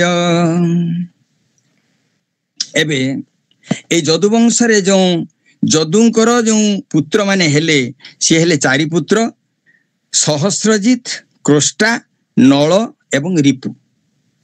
এই ଚାରି ଜଣଙ୍କ ଭିତରୁ ଖ୍ୟାତନାମା ହେଲେ ସହସ୍ରଜିତ, ଯାହାଙ୍କର ବଂଶ କିଛି ବାଟ ପର୍ଯ୍ୟନ୍ତ ବର୍ଣ୍ଣନା ହେଇଛି ଆମର ଭାଗବତରେ। ଅନ୍ୟମାନଙ୍କର ସେତେ ବର୍ଣ୍ଣନା ଏ କ୍ଷେତ୍ରରେ ନାହିଁ, ହୁଏତ ପରେ ଆସିପାରେ। ତେବେ ସହସ୍ରଜିତଙ୍କର ପୁତ୍ର ହେଲେ ସତଜିତ। ଏ ସତଜିତଙ୍କର ପୁତ୍ର ହେଲେ ତିନି ଜଣ, ମହାହୟ, ବେଣୁହୟ, ହୈହୟ। ଏଇ ତିନି ପୁତ୍ର ଭିତରୁ ହୈହୟଙ୍କର ଟିକେ ମହତ୍ଵ ବଢି ଚାଲିଲା, ଯାହା ଦ୍ୱାରା ତାଙ୍କର ପୁତ୍ର ହେଲେ ଧର୍ମ, ଧର୍ମର ପୁତ୍ର ହେଲେ ନେତ୍ର, ତାଙ୍କର ପୁତ୍ର ହେଲେ କୁନ୍ତି, କୁନ୍ତିର ପୁତ୍ର ହେଲେ ସୋହଂଜିତ, ତାଙ୍କ ପୁତ୍ର ହେଲେ ମହିଷ୍ମାନ, ତାଙ୍କ ଠାରୁ ଜନ୍ମ ହେଲେ ଭଦ୍ରସେନ। ଏ ଭଦ୍ରସେନଙ୍କର ପୁଣି ଦୁଇ ପୁଅ ହେଲେ ଦୁର୍ମଦ ଏବଂ ଧନକ। ଏଠାରେ ଏଇ ଧନକଙ୍କର ପୁଣି ଚାରି ପୁତ୍ର ଜନ୍ମ ହେଲେ, ଯେ କି କୃତବୀର୍ଯ୍ୟ, କୃତାଗ୍ନି, କୃତବର୍ମା ଏବଂ କୃତୌଜା। এইଭଳି ଚାରି ପୁତ୍ରଙ୍କର ଜନ୍ମ ହେଲା। ଯାଉ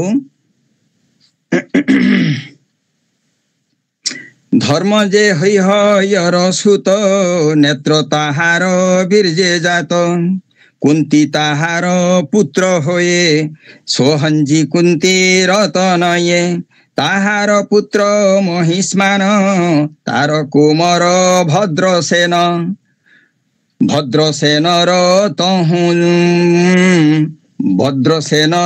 ତହୁଁ ଜନ୍ମି ଦୁର୍ମଦ ନାମ କଏବେନି, କୃତାଗ୍ନି କୃତ ବୀର୍ଯ୍ୟବେନି, କୃତୌଜା କୃତ ବର୍ମା ଘେନି, ଧନକ ପୁତ୍ର ଏ ଜଗତେ ବିଷ୍ଣୁର ତେଜ ଅପ୍ରମିତେ।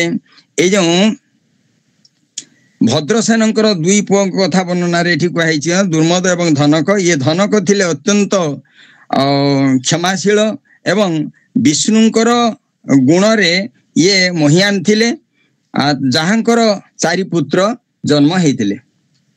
କୃତବୀର୍ଯ୍ୟ ସୁତ ଅର୍ଜୁନ, ଶପଥ ଦୀପେ ସେ ରାଜନ, ଦତ୍ତାତ୍ରେୟଙ୍କୁ ସେବା କରି ଯୋଗେ ହୋଇଲା ଅଧିକାରୀ, ସେ କାର୍ତ୍ତବୀର୍ଯ୍ୟର ମହିମା କେ କହିପାରେ ଗୁଣ ସୀମା, ହୈହୟ ବଂଶେ ରାଜା ଯେତେ ତପସ୍ୟା ଯଜ୍ଞ ଦାନ ମତେ, ନାନା ପ୍ରକାରେ ଯେତେ ସାଧି ଅଣିମା ଆଦି ଅଷ୍ଟନିଧି।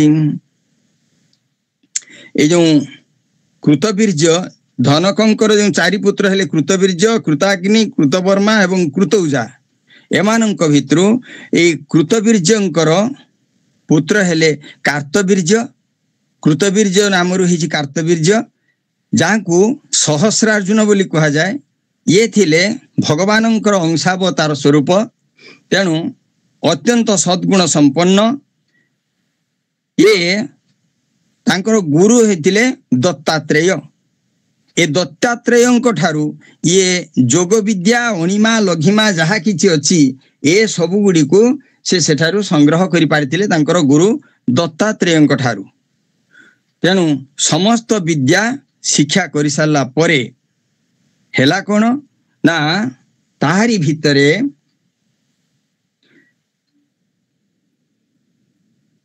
से कार्तवीर्यर महिमा के कही पारे गुण सीमा हय हय वंशे राजा जेते तपस्या यज्ञ दान मते हय हय वंशर जेते राजा सब थिले एमाने समस्ते तपस्या इत्यादि द्वारा मग्न हो गले एवं अर्थात सत्कर्म रे लिप्त ही रहिले नाना प्रकारे जेते साधी अणिमा आदि अष्टनिधि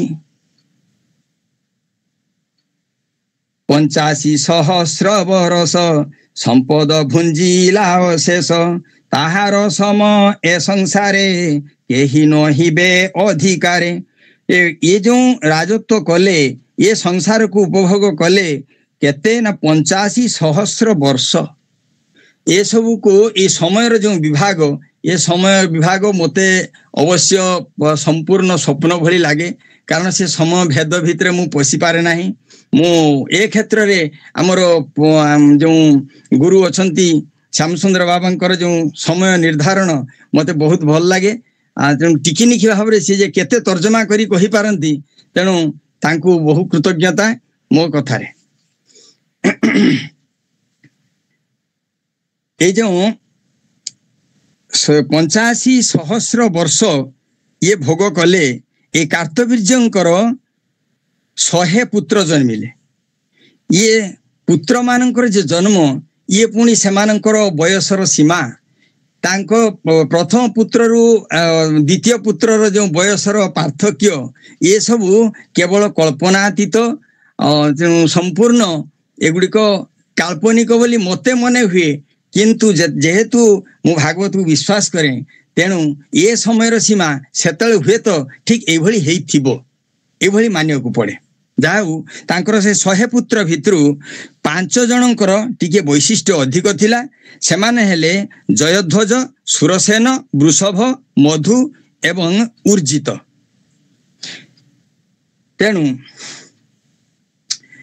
ताहार सहस्र नंदन युद्धे से होइले निधन ता मध्ये 5 जे कुमर क्षत्रिय बळे बलियार जयध्वज जे सुरसेन ऊर्जित मधु वृषसेन हाँ यही 100 पुत्र मानक भितरे अवश्य आमर ए सब भितरे गोटे जानिबा कथा जे निज निज भितरे जदि द्वंद्व इत्यादि सृष्टि हुए तेबे निश्चय आमरी निज पक्षर हानि सुनिश्चित जाद्वारा ये 100 पुत्र जन्म हेले सिना शेष को 5 पुत्र अवस्थिति वर्णना तेणु सेमाने सब गले कुआड़े ए हिंसा द्वेष भितर सेमानक भितर पुणी लागिलो कि सेमाने सब तरी गले जाऊ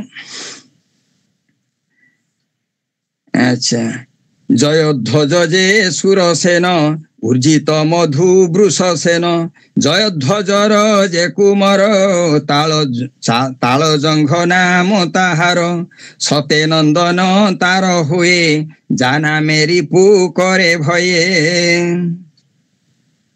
एई जयध्वजर पुत्र हैला तालजंघ ए तालजंघर पुणी 100 पुत्र ए जो तालध्वज से कले कोन ना राजा सगर महर्षि और्व कबल रे पड़ी ये राजा सगर एई पुत्र मानंकु निधन करिथिले बोली जहा विचार करा जाए जहा शास्त्र कहे और्व ऋषिंक ब्रह्म तेजे क्षत्रिय पणे तांको राज्ये सगर तांकु कले हत ए जे क्षत्रिय वीर सुत ताहांक मध्ये ज्येष्ठ सुत ताहार नाम बीतिहोत्र ए 100 पुत्रंक भितरु बड़ पुଅ हेले बीतिहोत्र ए बीतिहोत्रंकर वर्णना किछि मात्रा रे देखा जाए ମଧୁର ସତେ ପୁତ୍ର ହୋଇ ବୃଷ୍ଣିତା ମଧ୍ୟ ଜ୍ୟେଷ୍ଠ ଥାଇ। ଏ ଯେଉଁ କାର୍ତ୍ତବୀର୍ଯ୍ୟଙ୍କର ଯେଉଁ 5 ପୁତ୍ରର ପ୍ରାଧାନ୍ୟ ଥିଲା ସେମାନଙ୍କ ଭିତରୁ ମଧୁ ଥିଲେ ଜଣେ। ଏବେ ସେଇ ମଧୁଙ୍କର ହେଲା 100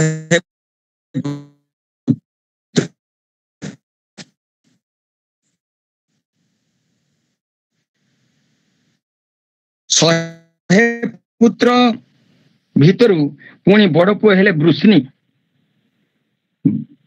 ମଧୁ ସତେ ପୁତ୍ର ହୋଇ ବୃଷ୍ଣିତା ମଧ୍ୟ ଜ୍ୟେଷ୍ଠ ଥାଇ।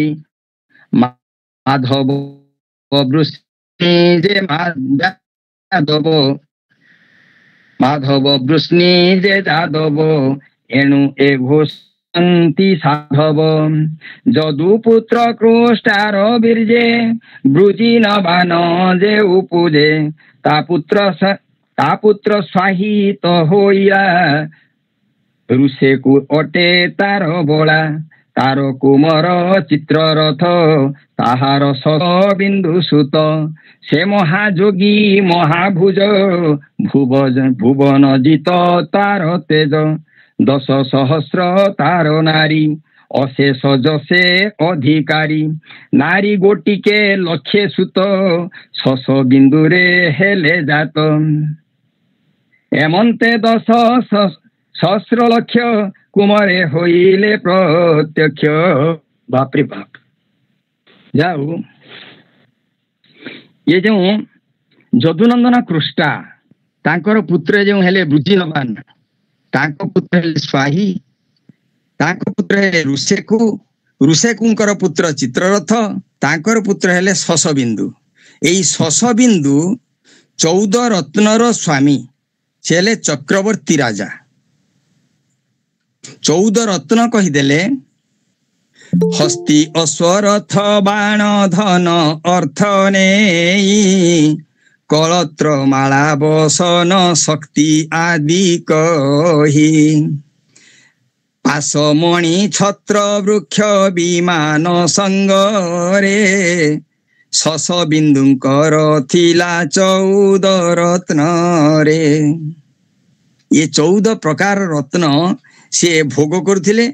ତେଣୁ ଇଏ ଯେଉଁ 14 ରତ୍ନର ସ୍ୱାମୀ କୁହାଯାଇଛି, ଇଏ 14 ରତ୍ନ ହୁଏତ ତାଙ୍କର ସ୍ତ୍ରୀ ବା ଏଇ ସବୁ ରତ୍ନ ଗୋଟେ ଗୋଟେ ବସ୍ତୁ। ଇଏ ଅବଶ୍ୟ ଆମର ଭାବନାରେ ଆମେ ଯେଭଳି ତାକୁ ଭାବି ପାରିବା। ଯାହା ହେଉ ଏଠି କହିବା କଥା ଅନୁସାରେ ଯେ 10,000 ପତ୍ନୀ ତାଙ୍କର ଥିଲେ। ତେଣୁ ଏଇ ଯେଉଁ ହସ୍ତି ଅଶ୍ଵ ରଥ ବାଣ ଧନ ସମ୍ପତ୍ତି କଳତ୍ର ମାଳା ବସନ ଏଭଳି 14 ରତ୍ନର ସେ ଅଧିକାରୀ ଥିଲେ। ତା ଭିତରେ ଗୋଟିଏ ରତ୍ନ ହଉଛି କଳତ୍ର ତଥା ସ୍ତ୍ରୀ। ତେଣୁ ସ୍ତ୍ରୀ କହିଦେଲେ ତାଙ୍କର ସ୍ତ୍ରୀ କ୍ଷେତ୍ରରେ ପୁଣି ବର୍ଣ୍ଣନା ହେଇଛି କଣ ନା 10,000 ପତ୍ନୀ ତାଙ୍କର ଥିଲେ। ଇଏ 10,000 ପତ୍ନୀ ତାଙ୍କର ବୟସ ହିସାବରେ ସେ କେବେ ବି କେମିତି ତାଙ୍କୁ ସଂଗ୍ରହ କରିଥିବା ପାଇଥିବେ, ଇଏ କେବଳ ଭାଗବତକାର ହୁଏତ ଜାଣିଛନ୍ତି। ଆଉ ଭାଗବତ ଆମକୁ ଯେତିକି ପ୍ରମାଣ ଦିଅନ୍ତି, ଆମେ ସେଇ ଭାଗବତରେ କେବଳ ମାନିଯିବା ଯେ ହଁ ପ୍ରକୃତରେ ତାଙ୍କର 10,000 ପତ୍ନୀ ଥିଲେ। ପୁଣି ଆଉ ଗୋଟିଏ ଆଶ୍ଚର୍ଯ୍ୟଜନକ କଥା ହେଇଛି ଯେ ପ୍ରତି ସ୍ତ୍ରୀଙ୍କର ଲକ୍ଷେ ଲେଖାଏଁ ସନ୍ତାନ ଜନ୍ମ ହେଇଥିଲେ। ये जो लक्ष्य वर्णना ये संख्या जोठी वर्णना आसे ता भितरे जे कौन निगूढ़ तत्व काले थिबो। तेणु मु आपातत टिके अनुरोध रखिबी जे आमर श्याम सुंदर बाबा हुंतु गोपाल कृष्ण बाबा हुंतु याकु टिके वर्णना करदे विशद भाव रे, जाकि सुनिया को मते कौतूहल सृष्टि होइछ। अवश्य जाऊ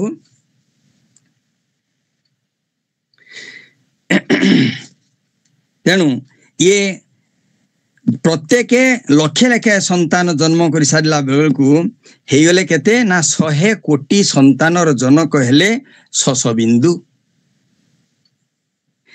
यही शशबिंदुकर 100 कोटी संतान भितरु प्रधान होइथिले 6 जन। ये 6 जनक भितरे पुणी आसिले किए ना प्रथम हेले पृथुश्रवा, ଏ ପୃଥୁଶ୍ରବାଙ୍କର ହେଲେ ଧର୍ମ ତାହାଙ୍କ ମଧ୍ୟେ ଷଡ଼ସୁତେ ପୃଥୁଶ୍ରବାଦୀ ଏ ଜଗତେ ଧର୍ମ ଯେ ପୃଥୁଶ୍ରବା ବଳା ତହୁଁ ଉଷନା ଜନମିଲା ଅଶ୍ୱମେଧରେ ସେ ଦୀକ୍ଷିତ ହୋଇ କଲାକ ଯଜ୍ଞ ସତ ରୁଚକ ନାମେ ତାର ସୁତ ତାର କୁମର ପାଞ୍ଚ ଜାତ ରୁକ୍ମ ରୁକ୍ମେଶୁ ପୁରୁଜିତ ପୃଥୁ ଜାମଘ ପାଞ୍ଚ ସୁତ ଜାମଘ ପତ୍ନୀ ଶୈବ୍ୟା ହୋଇ କେବେ ପୁତ୍ର ନଲ ଭଇ ସେ ରାଜା ଦିଗ ବିଜେ କରି ଅନେକ ରିପୁ ବଳ ମାରି ନାନା ପ୍ରକାରେ ରିପୁ ଜିଣି ଅନେକ ଧନ ରତ୍ନ ଆଣି କନ୍ୟାଏ ପାଇ ରୂପରାଶି ତାହାର ସଙ୍ଗେ ରଥେ ବସି ଏ ଯେଉଁ ପୃଥୁଶ୍ରବାଙ୍କର ପୁତ୍ର ହେଲେ ଧର୍ମ ଧର୍ମଙ୍କର ପୁତ୍ର ହେଲେ ଉଷନା ଏ ଉଷନା ଠାରୁ 5 ଜଣ ପୁତ୍ର ଜନ୍ମ ହେଲେ ଏ 5 ଜଣଙ୍କ ହେଲେ କିଏ କିଏ ନା ରୁଚକ ପୁରୁଜିତ ରୁକ୍ମ ରୁକ୍ମେଶୁ ଏବଂ ନାଇଁ ଉଷନାଙ୍କର ପୁତ୍ର ହେଲେ ରୁଚକ ଏ ରୁଚକଙ୍କର ପୁତ୍ର ହେଲେ 5 ଜଣ ଯେଉଁ 5 ଜଣ ହେଲେ ପୁରୁଜିତ ରୁକ୍ମ ରୁକ୍ମେଶୁ ପୃଥୁ ଏବଂ ଜାମଘ ତେଣୁ এই ଜାମଘଙ୍କର ପୁତ୍ର ହେଲେ ବିଦର୍ଭ ଜାମଘଙ୍କର ସ୍ତ୍ରୀ ହେଲେ ଶୈବ୍ୟା ସେ ଶୈବ୍ୟାକୁ ବିବାହ କଲେ ଯାହା ଦ୍ୱାରା ତାଙ୍କର ପୁତ୍ର ଜନ୍ମିଲେ ବିଦର୍ଭ ଏବେ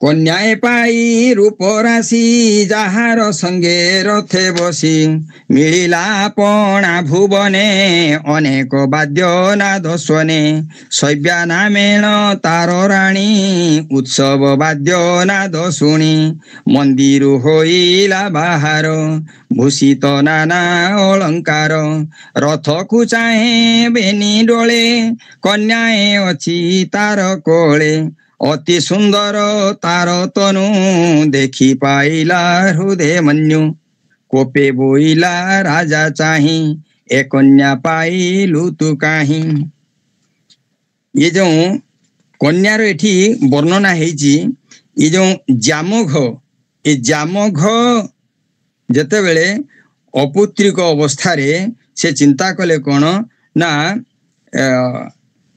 संतानर आशा नहीं से जो विदर्भ हाँ भोज्या नामक कन्या को से अपहरण करथिले तांकर जने शत्रुंक घरु से भोज्या नामक कन्या को अपहरण करथिले से राजा दिग विजय करी अनेक रिपु बल मारी नाना प्रकार रिपु जिणी अनेक धनरत्न आनी कन्याए पाई रूपराशि ताहार संगे रथे बस अर्थात जते बेले दिग्विजय रे जाइथिले सते बेले एई भोज्या नामक कन्या को से अपहरण करी आनिथिले जते बेले से फेरी आसिले सते बेले तांकर जे स्त्री शैब्या जते देखि देले ए कन्या को तांकर रथरे सते बेले से अत्यंत खपा हे गले रागी गले एवं पचारे जते बेले जे ये झीटी किए सेते बेले से उत्तर रे सुनी थिले रथ को चाहे बेनी डोले कन्याए अछि तार कोले निज कोलरे से बसई के आनिचंती कन्याटी को अत्यंत जत्न रे अति सुंदर तार तनु देखि पाइला हृदय मन्यु कोपे बोइला राजा चाही ए कन्या पाइलु तु काही तेणु जेकोसी स्त्री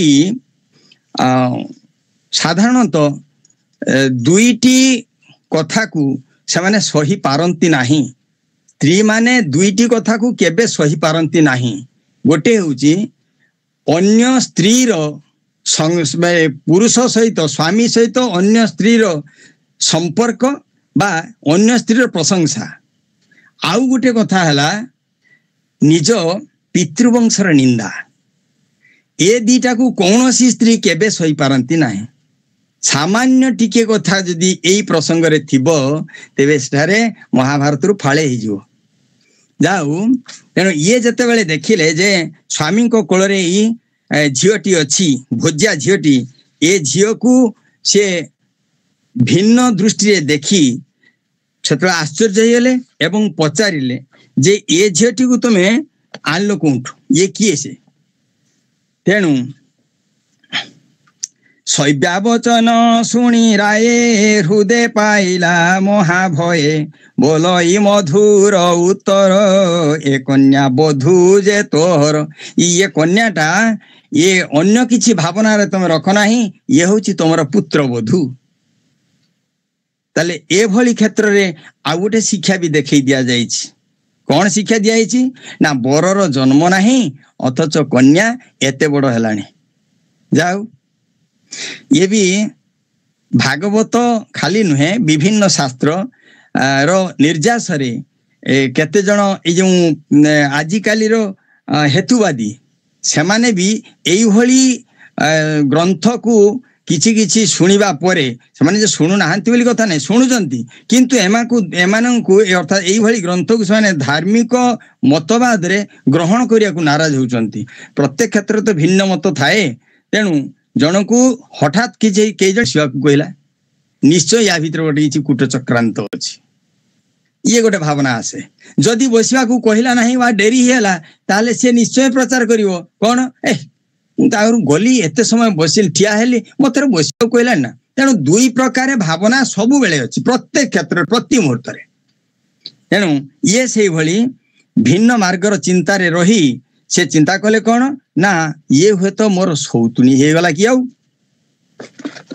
तेणु ए भावना परे परे ये राजा जामोघ तांकु बुझेई कहिले ना ना ना ना ये कौन सी एठारे अपकर्मर सूचना नाही तेणु ये होची तुमर पुत्र बधू शैव्या बोलई कोप बही ए जन्मे तोर पुत्र नाही आनिलु सपतणी अर्थे एते एबे तू भंडू मो अग्रते वास्तविक जेते बेले स्त्री टाकू नारी टाकू से पाउची देखुची आगरे से सीधा सड़क तार प्रतिवाद करिया कथा से करि चलची अगन ये निश्चय मोर सौतुणी हिसाब कृतरे ये सहित कौनसी पाप संपर्क नाही ये मोर कृतरे ये सहित कौनसी पाप संपर्क नाही ये मोर पुत्र बधू हेबो किंतु आश्चर्य सेते मोर पुत्र बधू हेबो किंतु आश्चर्य सेते थिला कोन ना पुत्रर संतोष हेले पितृ देवे पुत्र होइला शैव्या संतोष हेले पितृ देवे पुत्र होइला शैव्या गर्भे सुंदरे जगत मोहिला विदर्भता को नाम देला से नाम देला से कन्या पुत्रे विवाह कला सुन हो कन्या पुत्रे विवाह कला सुन हो गोविंदर लीला हाँ वास्तविक ये तो गोविंदर लीला थाए तथ्य नहले खाली खाली इमिति गोटे हे जाएनी आमे जेकोसी मुहूर्त तो कहूँ इमिति गोटे हे जाएनी आमे जेकोसी मुहूर्त तो कहूँ एटा होची गोविंद वास्तविक से भगवानंकर कथा को नहीं आ से भगवानंकर स्थिति को अनुभव करी आमे जदि निजर जीवन यात्रा को आगे नेबा को चेष्टा करिवा ताले निश्चय आम जीवन यात्रा रे सुख शांति आमे निश्चय पाइबा बोलई जगन्नाथ दास नवम स्कंदे वंशानुचरित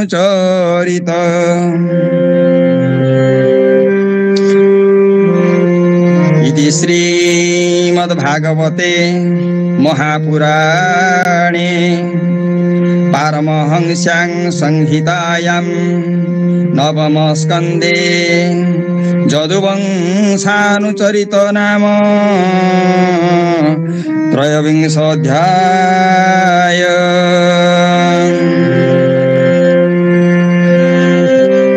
श्रीकृष्ण गोविंद हरे मुरारे हे नाथ नारायण वासुदेव श्रीकृष्ण गोविन्द हरे मुरारे हे नाथ नारायण वासुदेव जिह्वे पिबस्वामृत नाममेतत् जिह्वे पिबस्वामृत नाममेतत् गोविन्द दामोदर माधवेति गोविन्द दामोदर माधवेति गोविन्द दामोदर माधवेति हरे मुरारे मधुकैटभारे गोविन्द गोपाल मुकुन्द सौरे हरे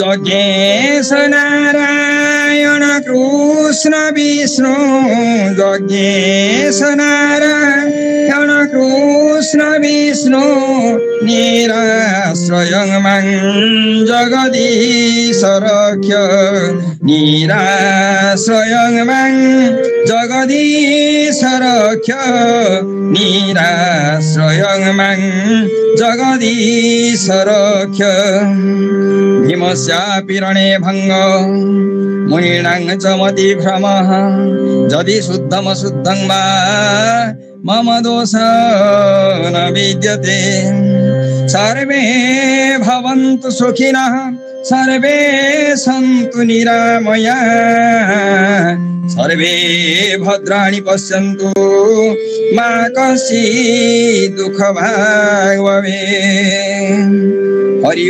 ओम तत्सत द्रष्टुति क्षमा करिवे अवस्थिति को बुझिया को चेष्टा करिवे नमो नमो सर्वेभ्यो ज्ञानी गुणी सज्जने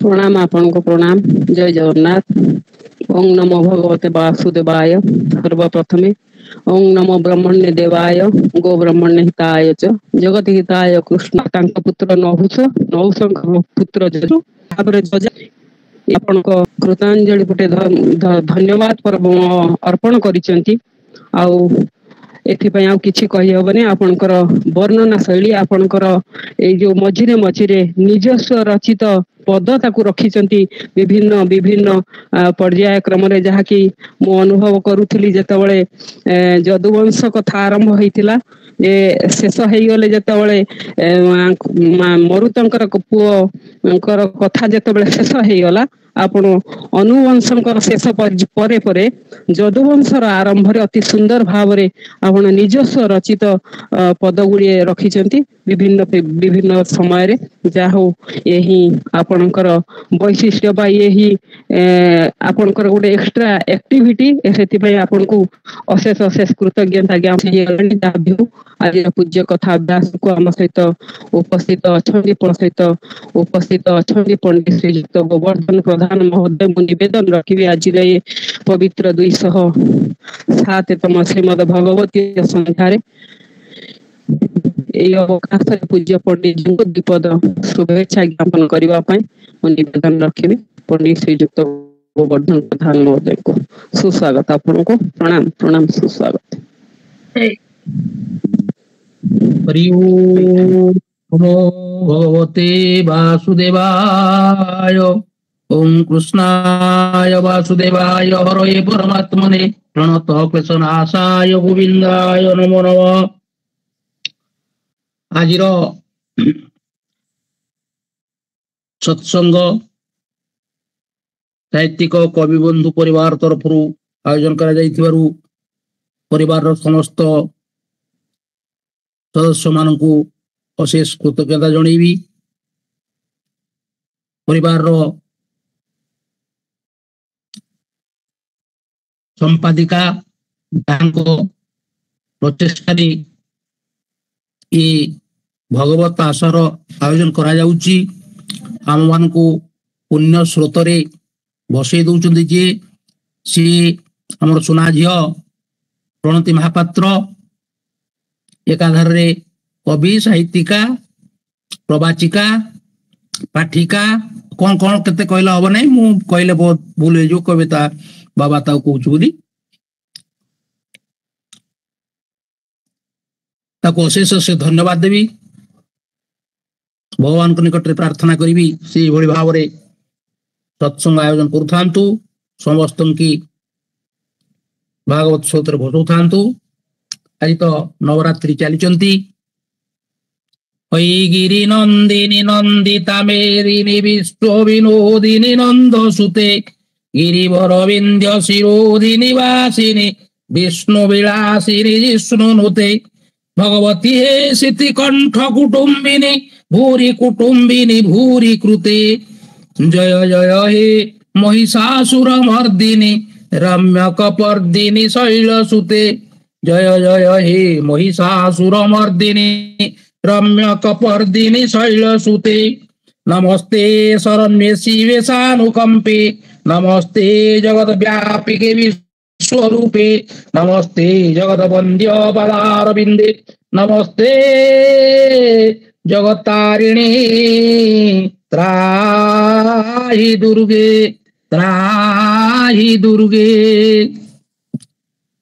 आज वंशानुचरित आम तो पूर्वर सूर्यवंश कथा श्रवण करुले सूर्यवंश रे आसी आसी आसी आसी रामचंद्र पाखरे वंशानुचरित को समाप्त करिसंती ए चंद्रवंश कथा जा मां कहउतले चंद्रवंश रे आसी आसी आसी आसी कृष्ण जन्म पर्यंत आछो तापर कोन कोन भविष्यत कथा रहइबो मोटामोटी सूर्यवंश कहले रामचंद्रंकर वंशानुचरित चंद्रवंश कहले कृष्णंकर वंशानुचरित एबे जो जजाति कथा आसिला देवजानी शर्मिष्ठांकर 5टा पुओ आपण तो जानिचंती जदु राजी रेने दवा पे यौवन तेणु से अभिशप्त हेले जदु तुर्व सुधी जन देवजानी रो आ अनु द्रोह पुरु ये होचंती शर्मिष्ठांकर आज से कथा अनुवंश द्रुवंश और तुर्वसुवंश सम्यक भाव में आलोचित होइचंती हमर पंडित शक्तिपद मिश्र महोदय ज्योतिर्विद अति सुंदर भाव में ताकू गोटी गोटी करी मने पकई पकईका वर्णना करिसंती किटिमिटिया कथा हां का पुओ किए किमिति कोन ताकू बुझिबा टिके ठीक हो तथापि से अति सुंदर भाव में ताकू मने पकई करी करिसंती तेणु ताकू अनेक अनेक शुभेच्छा धन्यवाद मते जणेबी ये अनु दोह तुर्वसु कथा कहला परे जदुवंश कथा कहिसंती मेनली जदुवंश काइना कृष्ण जन्म हेबे ना दशम स्कंद रे आगु को सेति पय जदुवंश कथाटा एठी पड़ी ए जदुवंश रे जे जदुंकर 4 पुओ थिले आउ सहस्रजित कोष्ठा नळ रिपु तापर तांकर 10 12 11 पीढ़ी परे जो सहस्रार्जुन जन्म हेले सहस्रार्जुन कथा कहउतले जाको अर्जुन कहा जाए सी दत्तात्रेय को सेवा करी बहुत बड़ बहुत धन बहुत जश अर्जन करथिले एवं तांकर टक्कर हला का संगे जमदग्नि को संगे तांको पुओ परशुराम तांको हत्या करथिले एवं तांकर बहुत पुओ थिले तांको मध्य परशुराम हत्या करथिले सेही वंश रे मधु जन्म हेले मधुंक वंश रे क्रम अनुसार वृष्णि जन्म हेले ते वृष्णि आउ मधु जदु आंक नाम अनुसार जादव उत्पत्ति हेले बोली कहा गला जदुवंश माधव वृष्णि दे जादव येणु ए घोषंती साधव सेइटु जादव मानकर परिचय सृष्टि जाइछि एवं सेई जादव जदुवंश रे कृष्ण अवतीर्ण हेबे तापरे आपण मान तो अनुवंशर कथा सुनिले सेठी लोमपाद कथा अधिरथ कथा ए बेले बेले टिके जदी मन भीतर आसुची अधिरथ जदी राजा से किमती पालित कर्णकर पालित बापा हेले किंतु से सुत पुत्र बोलता काहे पागल अधिरथ राजा सी तो अधिरथ होचंती सत्कर्मा पुत्र से राजपुत्र हैं सी ଇଏ ବିଭିନ୍ନ ପୁରାଣର ବିଭିନ୍ନ ପ୍ରକାରର ବର୍ଣ୍ଣନା ସବୁ ରହିଛନ୍ତି। ଆମ କିଟିମିଟିଆ କଥା ବହୁ ରହିଛନ୍ତି। ଇଏ ଭାଗବତରେ ମାନେ ଏକଦମ ସଂକ୍ଷିପ୍ତ ଭାବରେ ସାର କଥା ଭାବରେ ବିଭିନ୍ନ ପୁରାଣର କଥାକୁ ଆଣିକି ଏଠି ରଖାଯାଉଛି। ତେଣୁ ଯଦି ଆମେ ବିଭିନ୍ନ ପୁରାଣକୁ ଶୁଣିଥିବା, ବିଭିନ୍ନ ପୁରାଣକୁ ଜାଣିଥିବା, ହୁଏତ ଆମେ ଭଲ ଭାବରେ ଆକୁ ବୁଝିପାରିବା। ଯେମିତି ଆମ ପଣ୍ଡିତ କହୁଥିଲେ ଶକ୍ତିପଦ ମିଶ୍ର ମହୋଦୟ, ମତେ ବଡ ଅଡୁଆ ଅଡୁଆ ଲାଗୁଛି, ଆଉ ଆକୁ ଆଉ କିଛି ଅଡୁଆ ନାହିଁ, କିଛି ଅଡୁଆ ନାହିଁ। ଆପଣ ଠିକ କହିଛନ୍ତି, ଠିକ ଭାବରେ ବର୍ଣ୍ଣନା ବି କରିଛନ୍ତି। ଅଧିକ କିଛି କହିବାର ତା ଭିତରେ ନାହିଁ। ଯଦି ଅଧିକ କୁହାଯିବ ତାହେଲେ ବିଭିନ୍ନ ପୁରାଣ ମହାଭାରତକୁ ଯିବାକୁ ପଡିବ, ବିଷ୍ଣୁ ପୁରାଣକୁ ଯିବାକୁ ପଡିବ, ବ୍ରହ୍ମବୈବର୍ତ୍ତ ପୁରାଣକୁ ଯିବାକୁ ପଡିବ। ଆଉ ବିଭିନ୍ନ ପୁରାଣକୁ ଗଲେ ଆମେ ଯାଇକିରି ସେ ସବୁ କଥା ଜାଣିବା, ଗୁଡାଏ କଥା ଜାଣିଲେ। ତେଣୁ ଏସବୁ କଥାରେ ଆମର ଆବଶ୍ୟକତା ନାହିଁ, ଜାଣିବାକୁ ସମୟ ନାହିଁ। ମା ତାର ଆୟୋଜନ କରିଛି କେମିତି ସୁରୁଖୁରୁରେ ଯାଇକିରି ଲକ୍ଷ୍ୟ ସ୍ଥଳରେ ପହଞ୍ଚିବ। ଆଉ ତମକୁ ବେଳ ଅଛି ନା ଏତେ ଗୁଡାଏ ପୁରାଣ ପଢି ପଢି ପଢି ପଢି ପଢି ସେ ଅଧୀରଥ କାହିଁକି ସୁତ ପୁତ୍ର ତାକୁ କୁହାଗଲା, ସେ ତାହେଲେ କଣ ତାର ଜନ୍ମ କେମିତି ହେଇଥିଲା, ତା ମା ସେ ଅନୁଲୋମନା ବିଲୋମଜ ଇତ୍ୟାଦି ଇତ୍ୟାଦି କଥା, ତା ଭିତରୁ ପଡିଲେ ମିଳିବ କଣ ଆମକୁ? ଆମର କୃଷ୍ଣ ପାଖରେ କାମ, ଇଏ ଅଧୀରଥ ପାଖରେ କିଛି କାମ ନାହିଁ। ତେଣୁ ଆମକୁ କୃଷ୍ଣ ପାଖକୁ ଯିବାକୁ ପଡିବ ନା।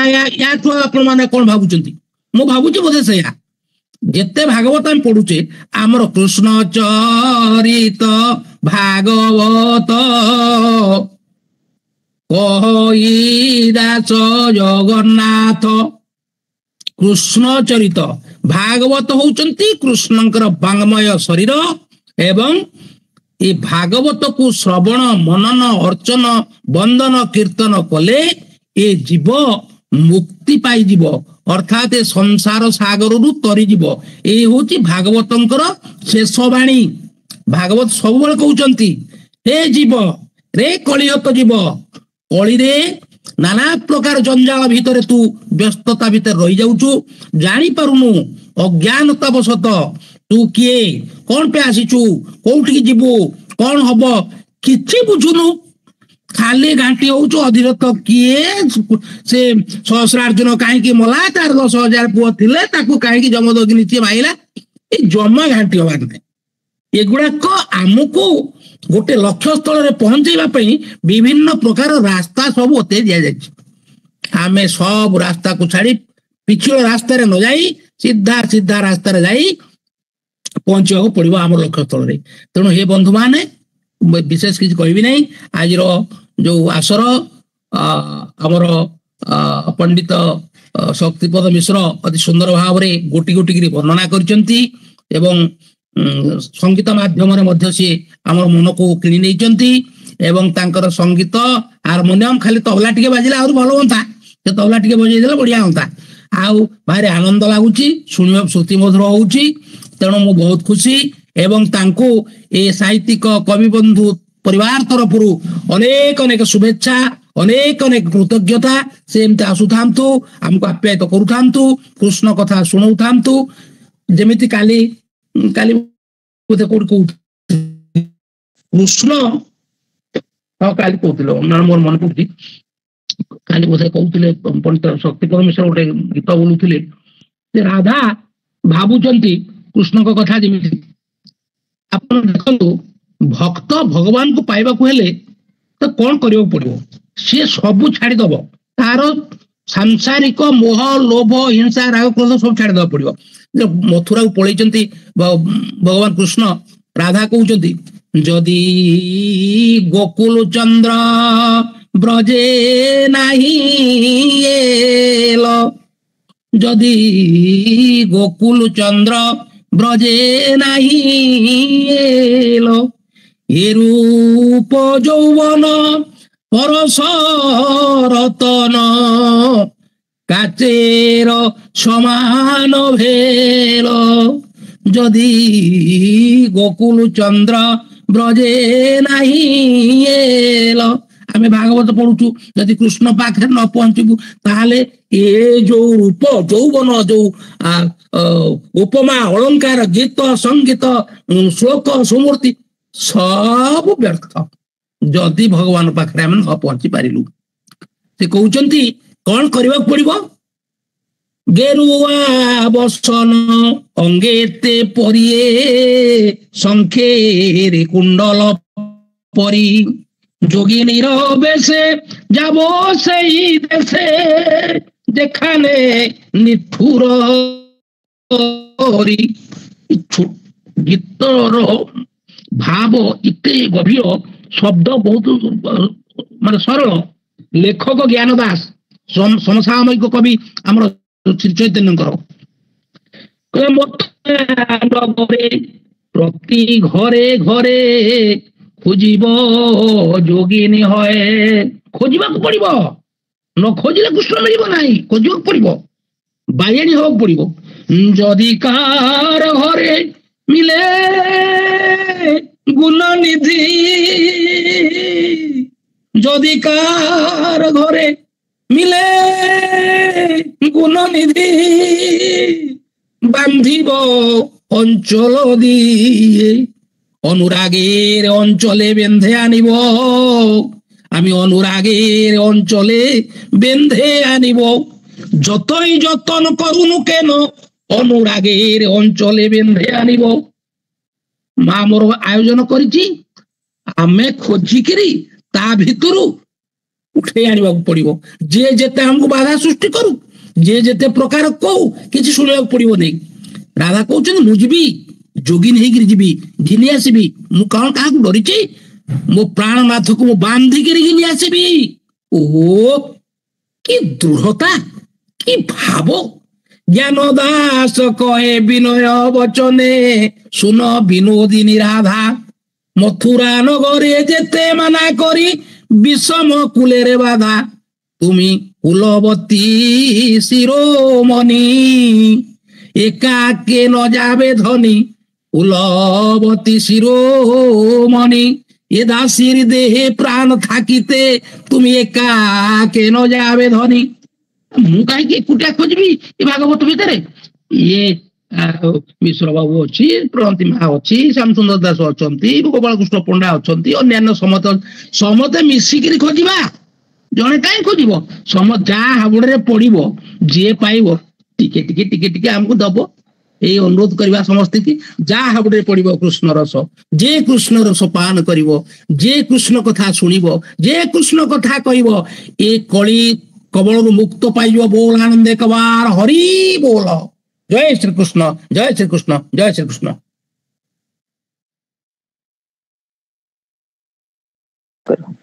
ପ୍ରଣାମ ପ୍ରଣାମ ପ୍ରଣାମ। ବହୁତ ସୁନ୍ଦର ଆପଣ ଶେଷରେ କହନ୍ତି ଯୋଉ ଭକ୍ତି ରସରେ ଭିଜି ଯିବା ପାଇଁ, ଭକ୍ତି ରସରେ ହଜି ଯିବା ପାଇଁ, ବାସ୍ତବିକ ଭକ୍ତି ରସରେ ହଜିବା ପାଇଁ ହେଲେ ତାଙ୍କୁ ହିଁ ଭଜିବା, ତାଙ୍କୁ ହିଁ ଭକ୍ତି ରସରେ ଭିଜିବା ପାଇଁ ହେଲେ ତାଙ୍କୁ ହିଁ ଭଜିବାକୁ ପଡେ। ତେଣୁ ତାଙ୍କୁ ଭଜନ କଲେ ହିଁ ଆମେ ଭିଜି ପାରିବା।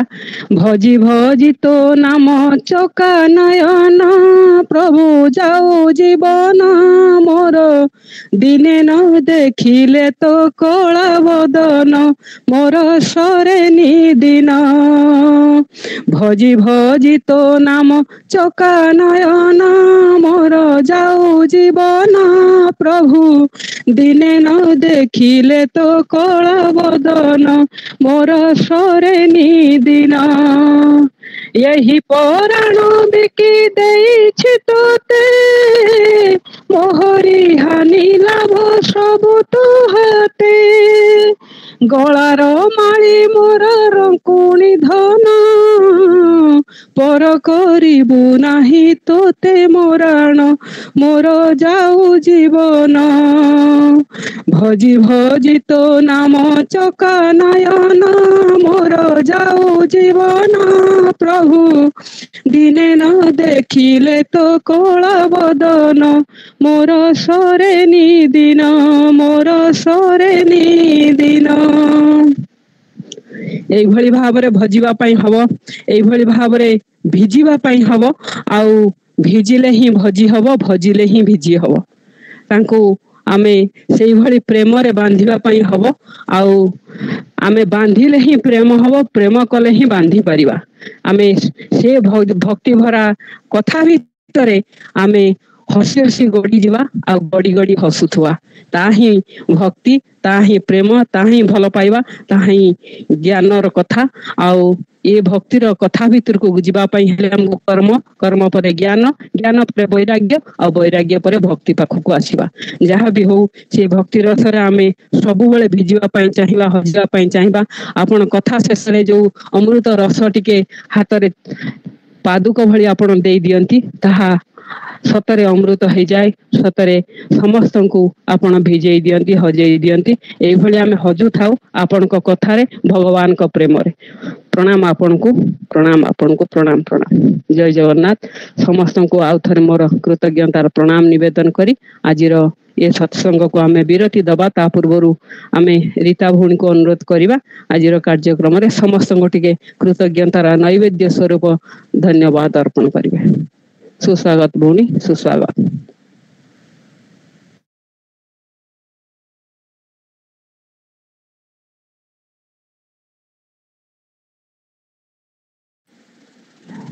रीतार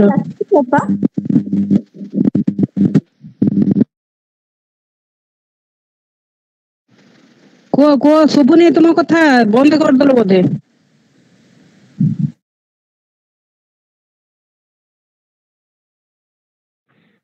बहुत बहुत धन्यवाद अपा मोर टिके नेटवर्क रे समस्या रहउची मो कथा सुबुची की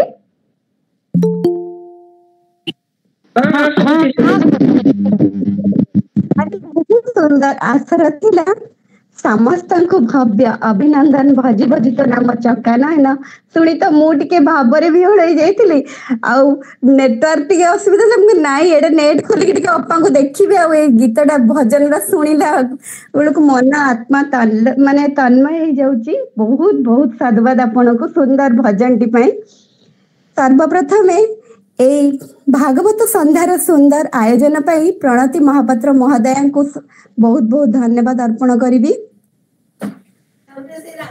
धन्यवाद अर्पण करिबी आजिर आलोचक प्यासा